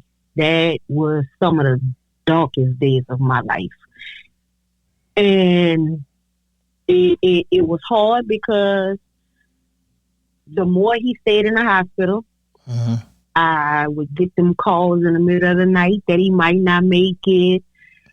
Oh, we had to intubate your dad. This is what's going on, you know. And even then, around December, my dad assumed that this would be what I wanted, and he told the doctors he wanted a DNR, and I told him no. I told him no. You know, my daddy, he didn't want to be a burden. Yeah. Okay. And to me, he wasn't a burden at all. He, you know, that's one of your 10 commandments, honor thy mother and father. And I took that role very seriously.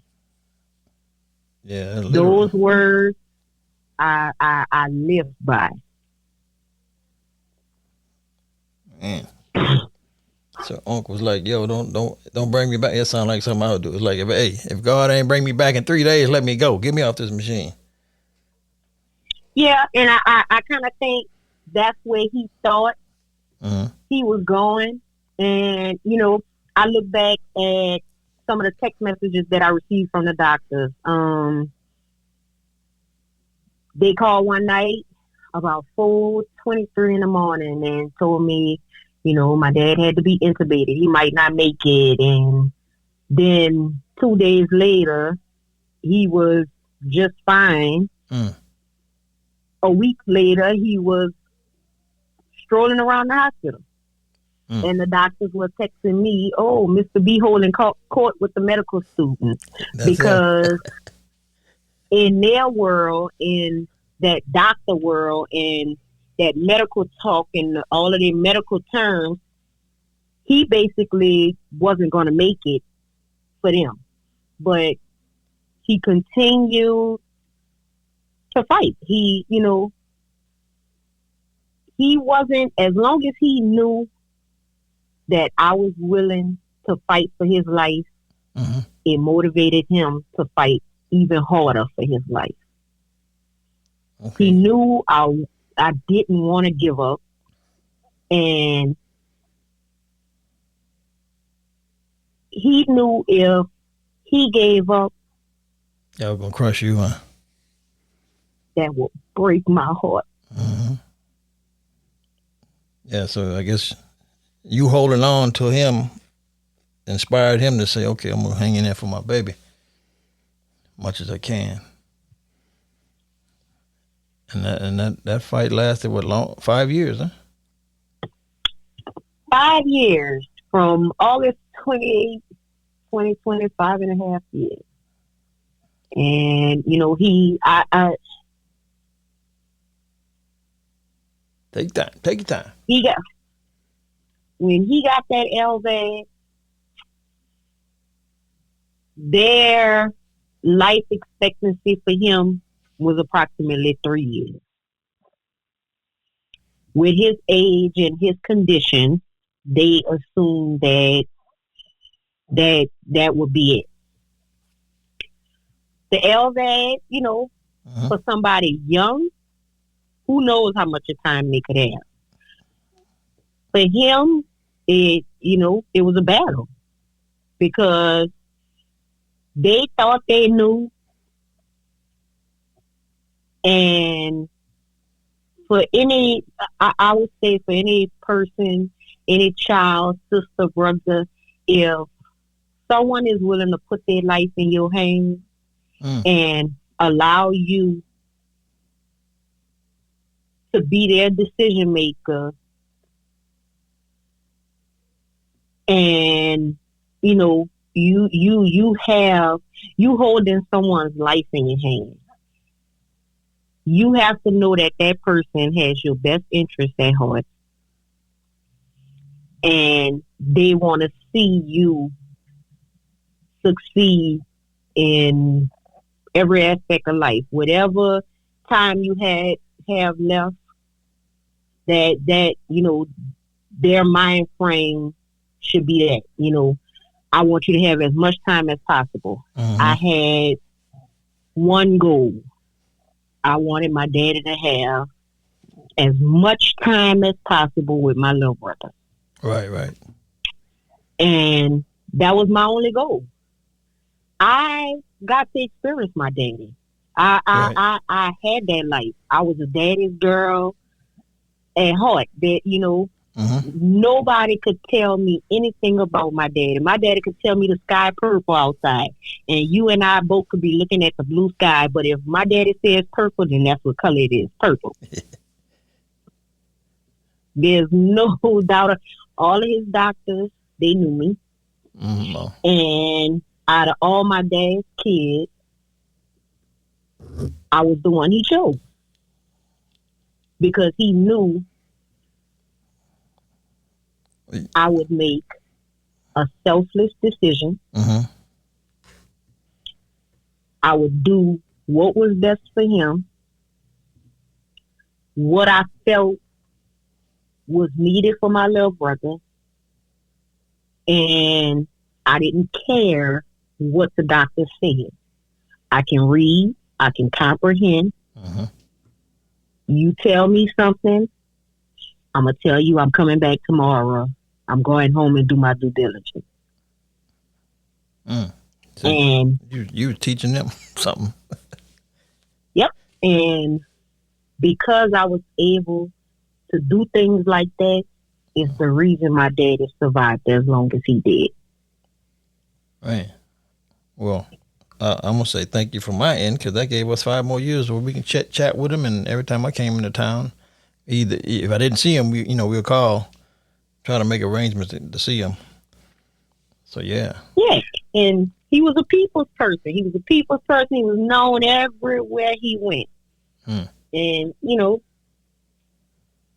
I'm glad I was able to do all of what I did. I'm glad I was able to give him as much time as he had. And I enjoyed every single moment down into the last day. Mm-hmm. Yes, as a daughter, as a daddy's girl, my feelings are hurt. Mm-hmm. But 2 years ago, matter of fact, a year and 9 months ago, September 25th of 2024, that was the last time they asked me to put my dad on hospice. And the doctor was so angry that I told her no. She was very angry that I told her no. Well, she get mad for she ain't had to take care of him. And they were ready to give up. That was his 3 years. Oh, they was counting him out. That was his 3 years. And when I came in, I'll never forget that day. When I came in the hospital, I had bags of food. We was going to sit down, me and my daddy, we was going to eat and talk out nonsense. Mm-hmm. And she called me as I was getting off the elevator. She met me in the hallway, and she said, well, we need to talk, and I was like, okay. I knew something was wrong because it was like this big old lump in my throat. I was like, okay, what they have to say now.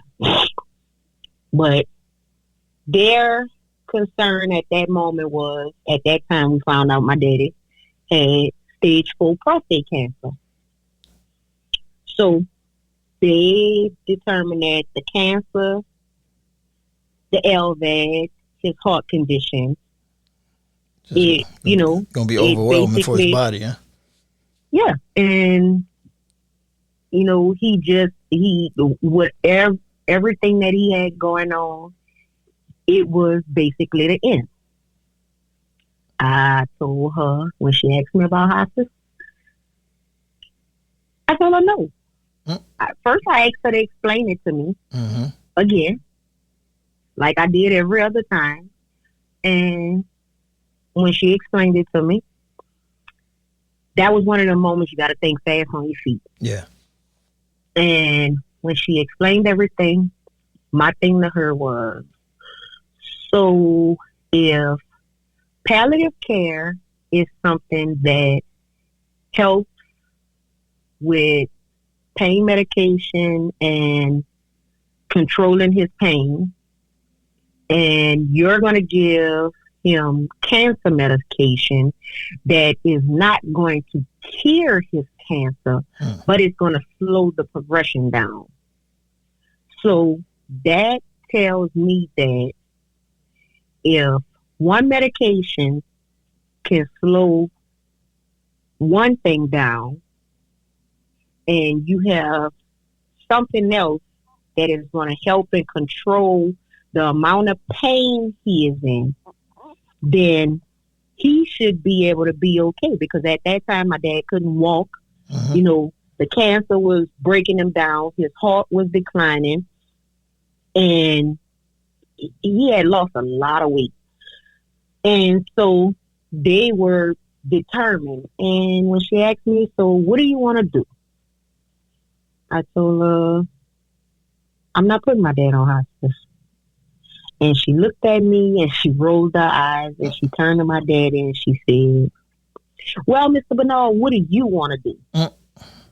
And my daddy turned and he looked at her and he said, I want to do whatever she want to do. No, she rolled her eyes twice at that time, which is unprofessional. And she got up and she said, okay then. And she walked out. That day, up until June 5th, showed me that I made the right decision. Yeah. I made the right decision because it gave my dad another year and 9 months. Yep. And he was, for about, a year and 2 months, 3 months, he still worked on car stereos. He still did what he wanted to do behind my back, of course. Of course. But he still did all of those things. Granted, he been to the hospital several times within that. Yeah. If you'd have told me a year, 9 months ago that when I gave my dad a birthday party in the CICU this year was going to be his last birthday, I'd have told you, nah, I don't think so. But it was. But I'm glad I was able to do what I did. Mm-hmm. He enjoyed his birthday. He had been intubated right before his birthday for about a week. About a week? About a week he had been intubated, and they removed the intubation tube on the day of his birthday. The day I gave the party.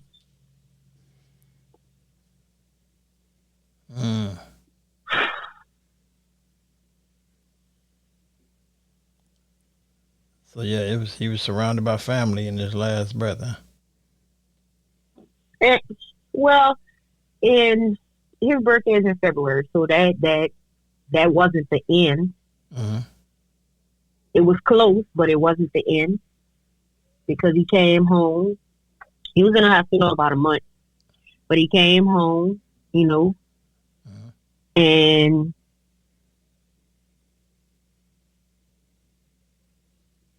his heart continued to decline, until the right side of his heart started declining. And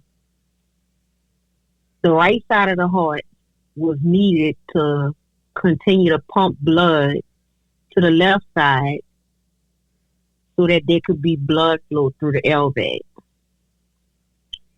So they put in a impeller, which is a right ventricular assist device, but it's not a permanent device. The LVAD was something that could have lasted for years, but the impeller was something that was only a temporary thing. There's no right VAD. There's nothing that is a more permanent thing for the right side of the heart. So the right side, that's something, from what they explained to me, that's only supposed to be put in for maybe a few weeks. My daddy had that machine almost a month. Mm-hmm. So he continued to fight for his life, but he was very clear when he told me he was tired of being poked on. Mm-hmm. He was tired of going through what he was going through. Yeah, it wasn't no quality of life. That was one of the things in September 24 that we talked about. I asked him, what did he want? Me and my daddy talked about everything. I mean, there was no limit on the conversations that we had or the things that we could talk about, because I could talk to my daddy about anything. So we openly had a conversation. I asked him, what did he want? I told him, one thing for sure, if you tell me that you're tired, I have to respect what you're saying. Yep.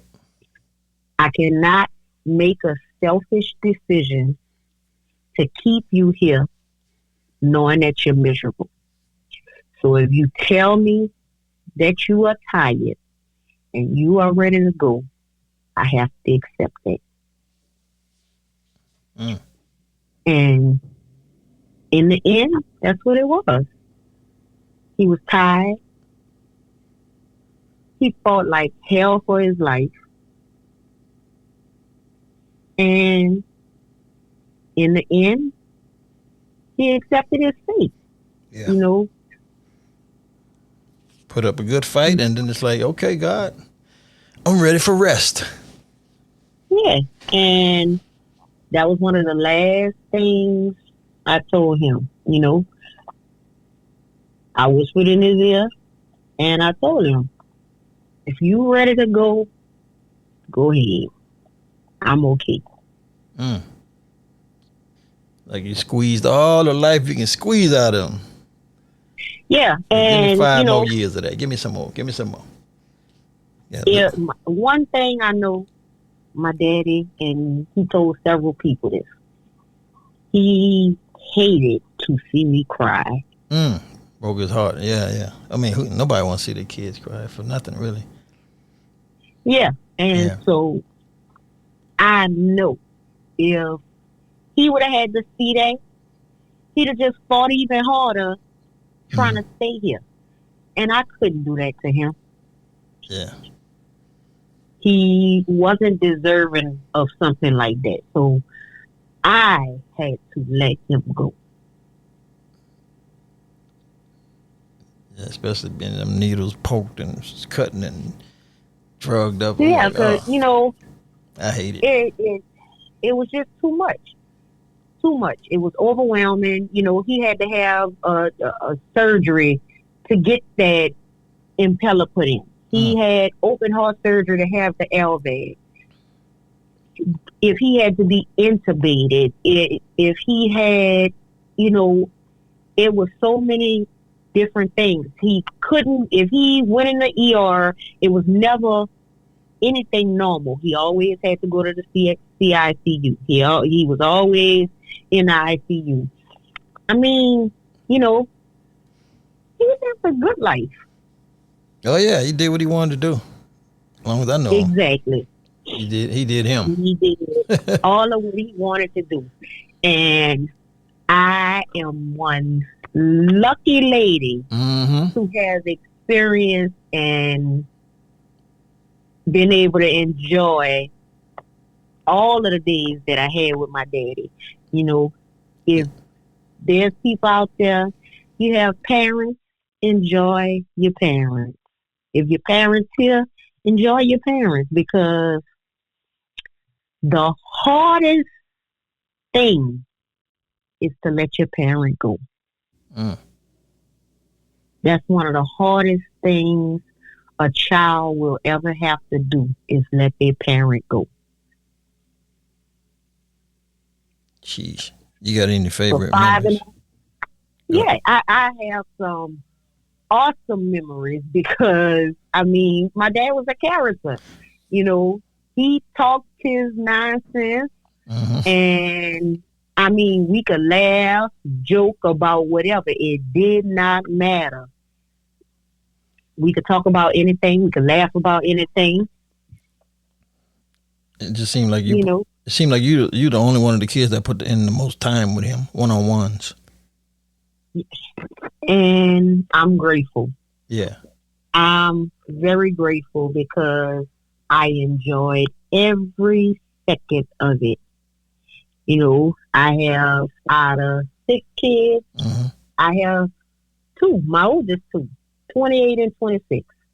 Those 2 kids are supposed to be out living life, doing whatever they want to do. But they made a selfless choice to help me take care of my dad down into the day he took his last breath. Man. If I ever questioned anything about myself as a parent, I know I did a hell of a job with my kids, because those 2 show me that I did everything right. Even when you thought you did it wrong, they caught it. Even when I thought I did wrong. Man. Wow. Yeah, it seemed like you the one that did all the most time in service with him. Hey, so can you imagine, like, if you didn't have that relationship with your dad, what would you be like as a person? That would be, like if you minus all that time. What I would be like as a person, without that time with your dad, throughout your life. Without that time with my dad, I wouldn't know all of the things I need to know. And I say that because I always tell people, I have my daddy mouth, but I have my mama heart. That's an interesting combination. That's an interesting combination. So it's kind of like a teddy bear with a lion's claw. I'll hug you, but I'll rip your skin off with these claws. Yes. If I got to. My daddy taught me take everything serious. Mm-hmm. Don't play around with anything or anybody. Don't let any person treat you any kind of way. Respect everybody. Whether they do you whatever, you make sure you put the best into whatever you do. I don't care what you're doing. You could be selling limbs off a tree to another tree. Whatever you do, be the best at it. Right. Jeez. My daddy wrote me on a piece of paper one time how to put how to hook up a radio in my car. Dang. And detail by detail, I put a radio in my car. You know, whatever you do, be the best at it. Always be resilient. Always be selfless. Make sure whatever you do, whenever you do it, is unforgettable. Make sure that whatever you're doing, whoever you're doing it for, is unforgettable, and they're going to always look to you for whatever it is that you do with selling tree limbs. If that's what you're doing, do it. You're going to be the plug on whatever you do. Whatever you do.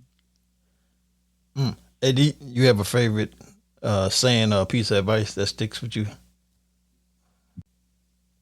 My daddy used to call me, and I thought about this the other day. My daddy used to call me the high priestess.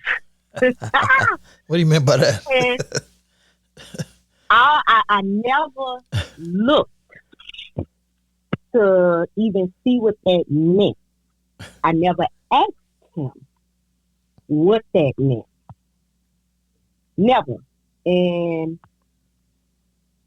I decided to go and just look around and see exactly what he meant when he was saying that. And it says, in Acts as it calls to pause, look inward, and trust your gut. It suggests that the answers you seek are already within you, requiring you to quiet your conscious mind and listen to your intuition.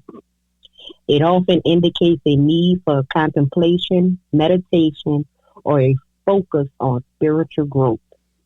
So you should be in that era now, huh? I'm in that era now. I've been in that era for a while, and I just didn't know it. Right.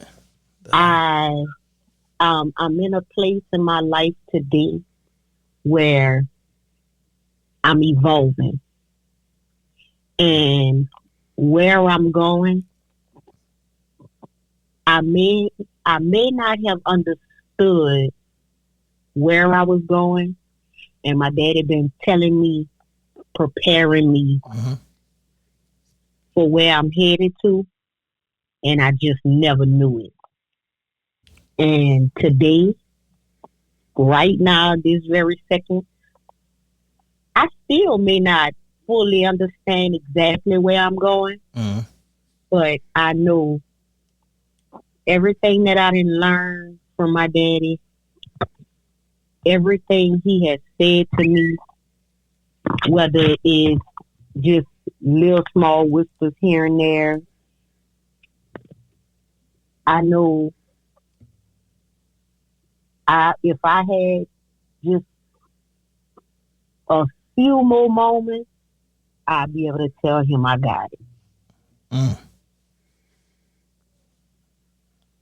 She got it. My daddy that was my safe place. One of my greatest teachers. Well, that's if he was willing to learn too. You know what I'm saying? That was my biggest source of strength. Yeah. Wow. So I guess you would assume that fathers are important, huh?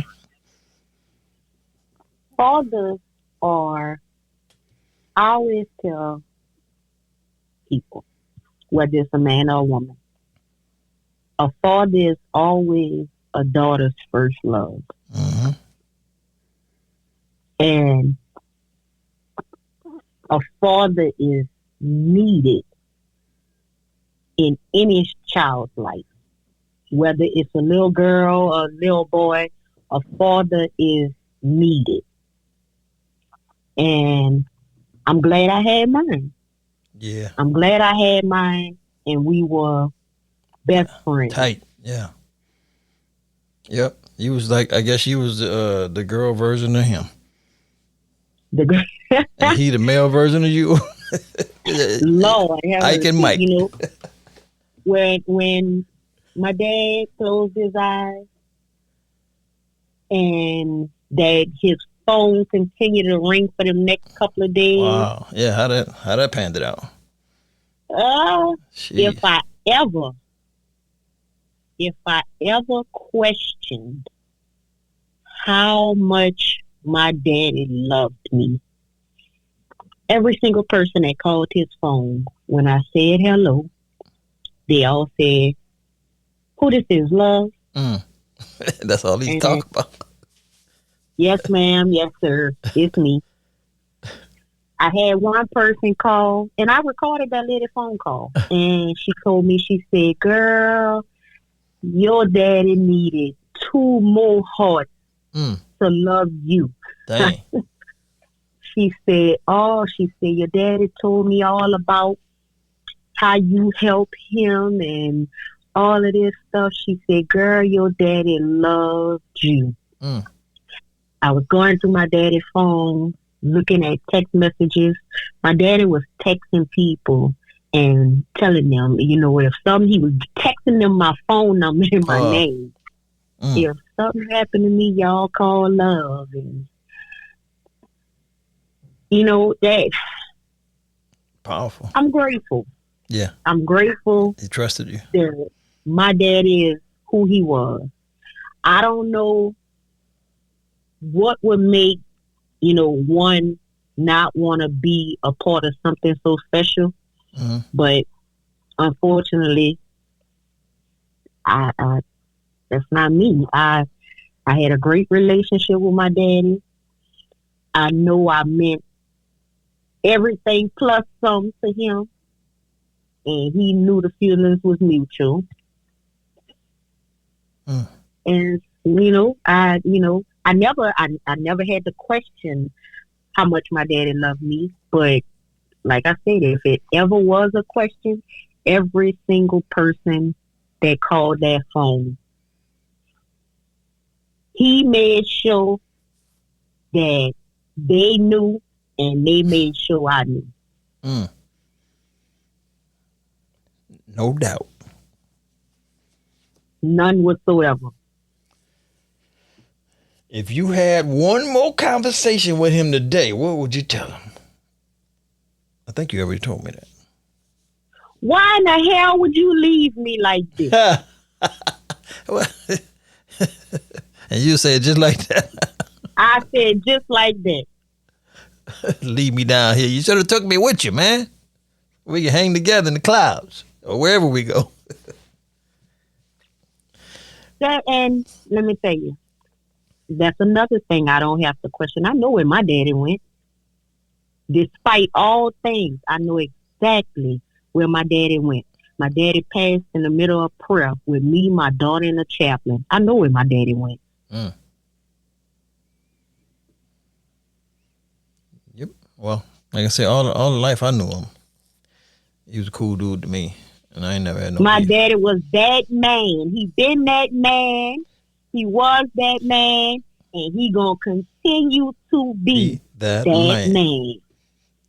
So when you putting the monument up downtown, statue of Mr. B. What? If I could get one up there, you could best believe he has it. Mr. B in the hood, like you know it would. Yep. Yeah, man. Ooh. So what else we got? I don't know. Anything else you want to add to this? Because this is about his legacy, and let's see, what else I got? How has this influence helped to shape the person you become? I think you wrapped that up. Say that again? How has his influence helped shape the person you've become?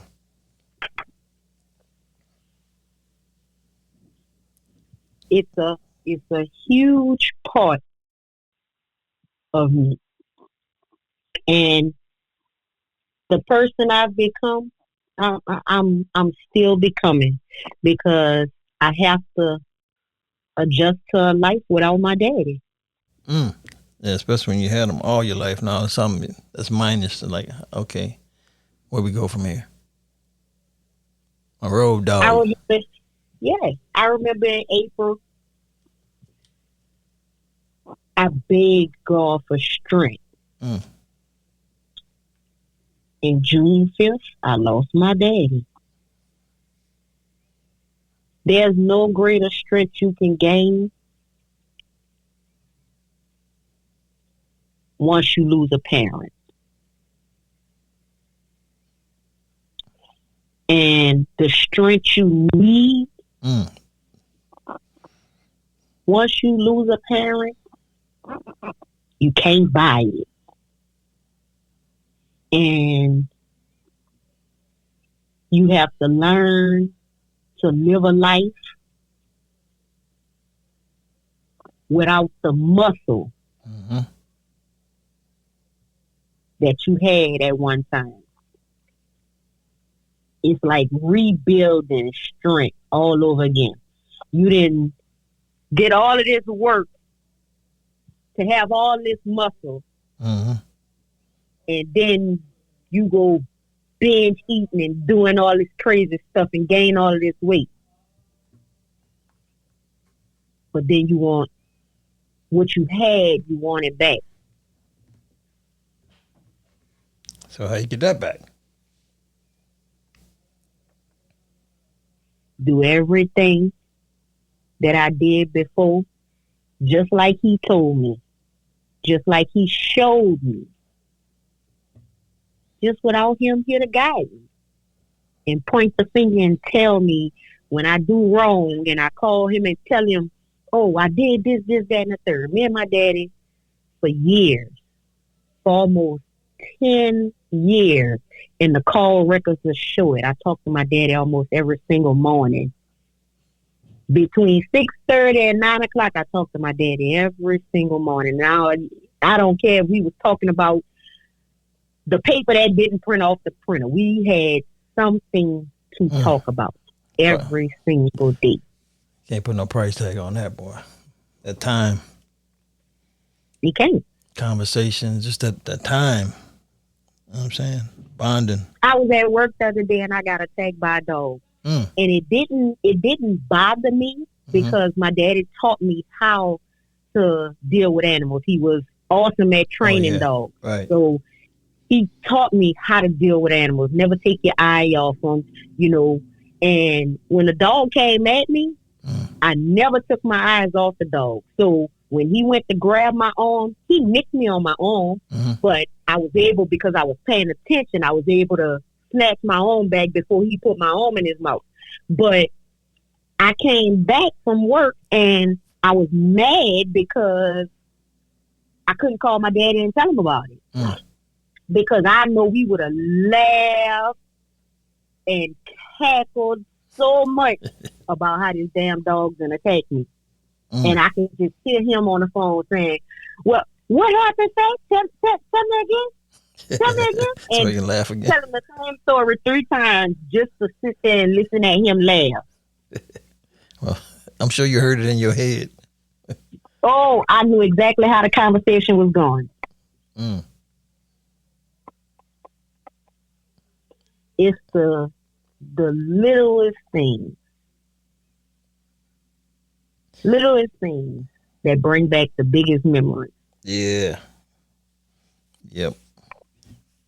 Yeah, I knew. I had 4 years with my pops in high school, Uncle Poppy, and them 4 years there, boy. If I didn't have them, I'd be less than who I am today. So and you had your whole life with your dad. I just had like, I think from birth to about kindergarten. Then my mom disappeared with us, and then I got back with him in my high school years, and then that was it. Went off to the Air Force and believe it or not, yeah, my mama couldn't stand my daddy. Yeah, you was telling me that. My mama couldn't stand my daddy, but that's one thing. She never spoke one bad word about my daddy.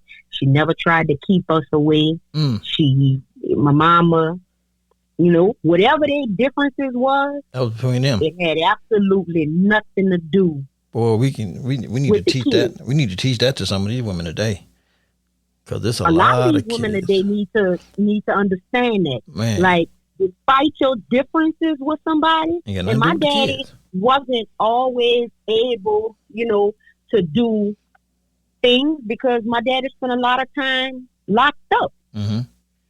But my mama always, growing up, I can remember my mama always saying, "Don't forget to write your daddy a letter." I said it off. My mama found a way. She brought us to go visit my daddy. A lot of my years was spent visiting my daddy in a federal prison. It was still quality time, though. But I still had my daddy. Right. My mama made sure of that. Damn, bless her heart, man. She should write a book on that. How to not what they call it, a parent alienation. I think that's what they call it. When you keep one parent keep the kids from the other parent because they mad or Even something. in these last 5 years, my mama was there. Yeah, She was there. She'll bring my daddy food. She'll do whatever. And even in his final days, down to his last day, my mama was there. She didn't hold a grudge about nothing. If he ever needed a ride to the hospital because he was too down and I couldn't make it, my mama did it. Well, she never complained. She looking at it like that's my kid's father. So if I can help out with them to help him a little better, it's still benefiting my kids. Yep. And she love y'all enough to make sure she can help out in that area. And for that is what I mean. That's the definition of. Man. That's a real one there. Parents I have. Great. I can't be nothing other than awesome. I mean, they showed you how to do it. When I tell you, so you kind of get an understanding of what I mean when I say I have my mama heart, because my mama is another person. My mama don't get loud. She's not a negative person. Dang. Somebody make her mad, she still don't get loud. She probably go pray about him. Huh. She let the Lord fight her battles. Yep. My daddy, you gonna get cussed out, plain and simple. For one, might get shot. It depends on what's going on. Or if he had My one of them daddy dogs. hated guns. He did? My daddy. I would never knew that. Guns. My daddy got shot August 28th of 2000. Yeah. On my birthday. My daddy got shot August 28th of 2000 on my birthday. And fast forward 20 years later, my daddy caught a heart attack on my birthday. Wow, your birthday is something else, huh? And that was that was one of the things I was worried about in these last months. Oh, your birthday? But no, you better not die on my birthday. I know that'll be something else. You be like, I don't have my birthday no more. Get rid of this thing. It's been nothing but problems. Hey, it was, and even then, when my daddy got shot, they told me my daddy he wasn't gonna make it. He wasn't gonna last a week. My daddy got out the hospital in a week. That's Mr. B, Mr. Badass. Yeah, when you had that will to win, man, the will to live and the will to win, it's like that's a powerful force there. And then if it ain't your time, it ain't your time, no matter what happens. Yep. Jeez. They wanted it to be his time so many different times. Gotta get permission from God first. Yep. Dang. So, love, where you go from here? You know, Pop's going on his second phase of life. I have my little brother. Yeah. Oh, yeah. That's right. Yeah. So you got to get him to adult I have to manhood. make sure he has the best life possible. Mm-hmm. He lost his mama when he was 1. And, you know, right before my daddy got sick, I was getting him, and, you know, I wanted him to have a child life, and I wanted stability. My dad was always working. Right. You know, my auntie Tony, she did a lot. Mm-hmm. I mean, she did a lot. Everybody stepped in, And fill the voids. yeah, and you know, we all about family, and I know it was a lot that was weighing on her because she had her husband happy. Rest you in know, peace. it was a lot. So you know, I stepped into that role. I have 6 kids, so it was nothing for me to. Yeah, what's one more, huh? Yeah, come on in here. Open the door. Come on. Yeah, come on down. And as the years went on, you know, my daddy, he come every weekend. We go down there, Javon go down there every week, you know, whatever. And so now I have to make sure that Javon have the best life possible. Yeah. How's he handling it now? These couple of weeks later, how's he doing mentally? Mentally, I don't think he's. It didn't hit him yet. Oh, what? He's ready to release it. You know. Okay.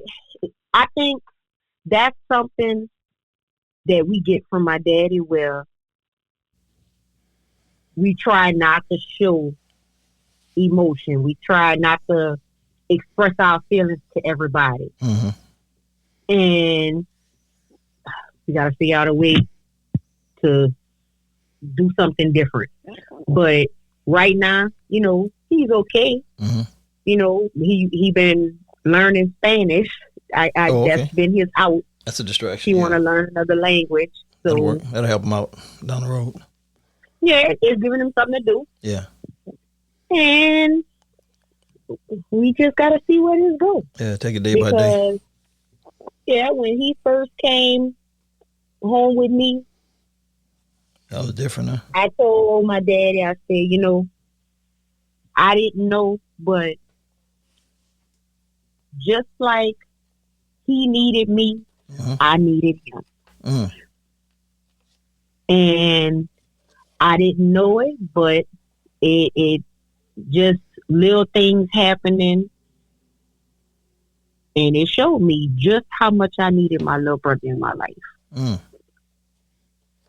It's crazy how stuff work out, huh? It is very crazy, very. Because when my daddy got sick in 2020, and that was that Christmas. Every year, I get a real white block tree. Every single year. That was the first year I didn't get a tree. And my little brother went to school, and he told the people that I was upset and I didn't get a tree. And when I went to pick him up from school one day, the secretary of the school, she came out and she asked me to come inside. And when she asked me to come inside, they told me there was a few people standing in the office, and she told me that my little brother came there and told him that I had been sad and I didn't get a tree. And so they gave me a pre-lit tree in a box.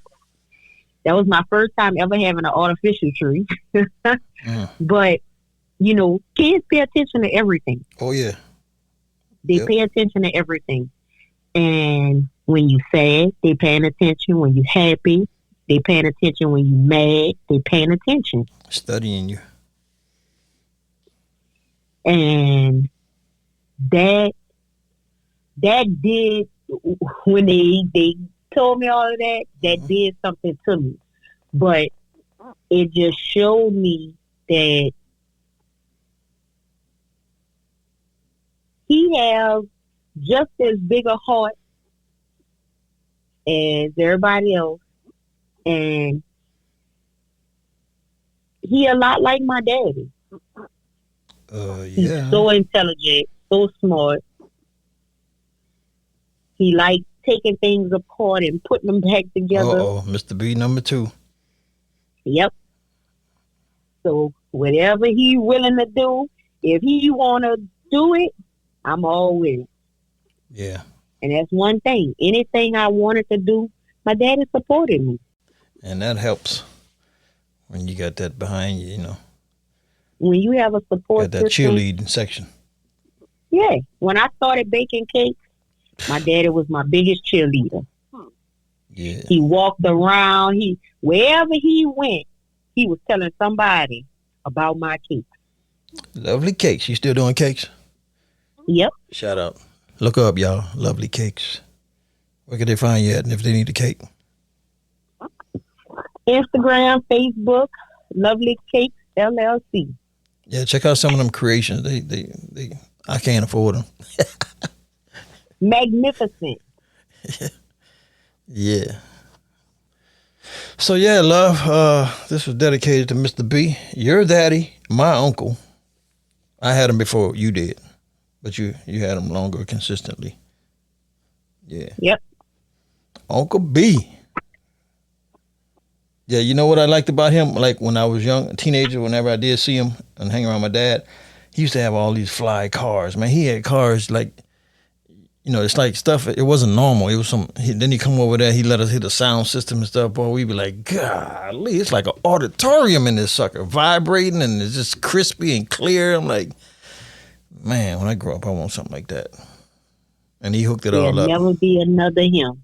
Yeah, he was a master with them wires. Yep. So yeah, that was always impressive. He always had a fly ride or something he was working on that was like different than everybody else had. And them dogs. I was scared to touch them dogs because he was training some of them dogs for like police, big old shepherds and stuff. I'm like, yep, I'm gonna be safe because I need my hands. He was a Mastad training dog, a Mastad music, a Mastad hooking up music. Mm-hmm. You know, some people, they do some things and they're good at it. He was the GOAT. My daddy was a mastermind at that stuff.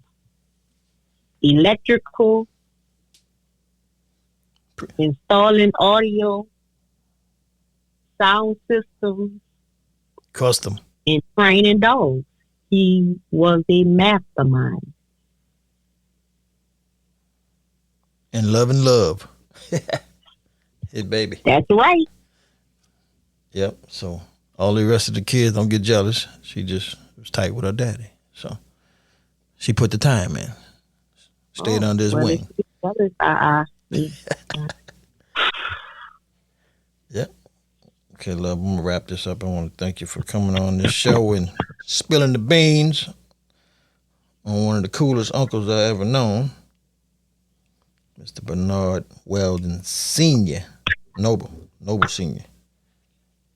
Yeah. Fly high. Uncle, I'll see you when I get there.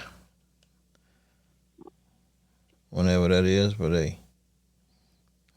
Maybe you're up there in heaven hooking up a sound system for the angels. That's right. So I know they up there crunk. Him and Uncle Happy. Oh yeah. Happy spinning the records. Turned up there. He went before Happy to build a system. So now Happy can come up there and spin them wheels, the wheels of steel. What? And that's all. Week after my daddy's service. Yeah, that's crazy. I know they up there causing havoc. Yeah, so you see any weird thundering going on in New Orleans? That's them up there jamming. Yes, indeed, Lord. That's crazy. Yeah, man. So no more suffering. Everything cool, and they're on the next phase, and I guess we gotta wait till our turn. That's right. I'm okay.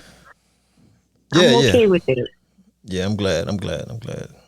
You know, I know you have some moments and stuff when they come and go, but you know, hey, it is what it is. You're always gonna get those, and no matter how prepared you think you are for something, you'll never be prepared for this. And everybody always say, "Oh, how you feeling?" And my feelings hurt. My feelings are hurt. That's the honest answer. My feelings are hurt. Yeah, that's the cycle of life. I can't build by another. Oh no, Bernard. No, it's broke the mold on that one. Nope. God made him especially for me. That's kind of selfish. Hey, this one of the times I'm gonna take that and hold on to it. Don't care what nobody say. Yeah. Hey, that's yours. Hell, you earned it. Yep. Wow, it's amazing. Yep. So yeah, I'm gonna glue this all together and put some cool music to it, and it's gonna be a nice show. In honor of Uncle B, Mr. B, Uncle B. Well, everybody call him Mr. B. I call him Uncle. I call him Uncle. That's what everybody calls Mr. B. Mr. B. Mr. B. Mr. B. Yeah. Oh, Mr. B. Oh, Mr. B. Yeah, that was the respect on Mr. B. Yep. Yeah. So I'm working on mine. Nate the Great. It'll take a lifetime to build it, though. Yeah, you will. Yep. All right, cuz. Thank you for that. And hang in there. You and baby boy, and y'all just take it to the next level. Alrighty. Make your daddy proud. Of course. Alrighty, babe. All right, cuz. Love you, love. Love you right back. And we out. Out of here.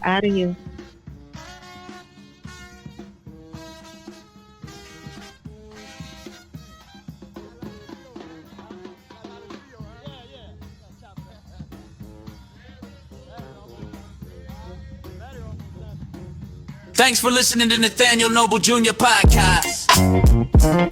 The best podcast in your hands. With new episodes every Sunday at noon. Pacific on all podcast platforms. Check out MrNoblePodcast.com for more info. As always, be blessed. Don't stress, because this life is just a big old test. And you're gonna pass with flying colors if you don't quit. Peace.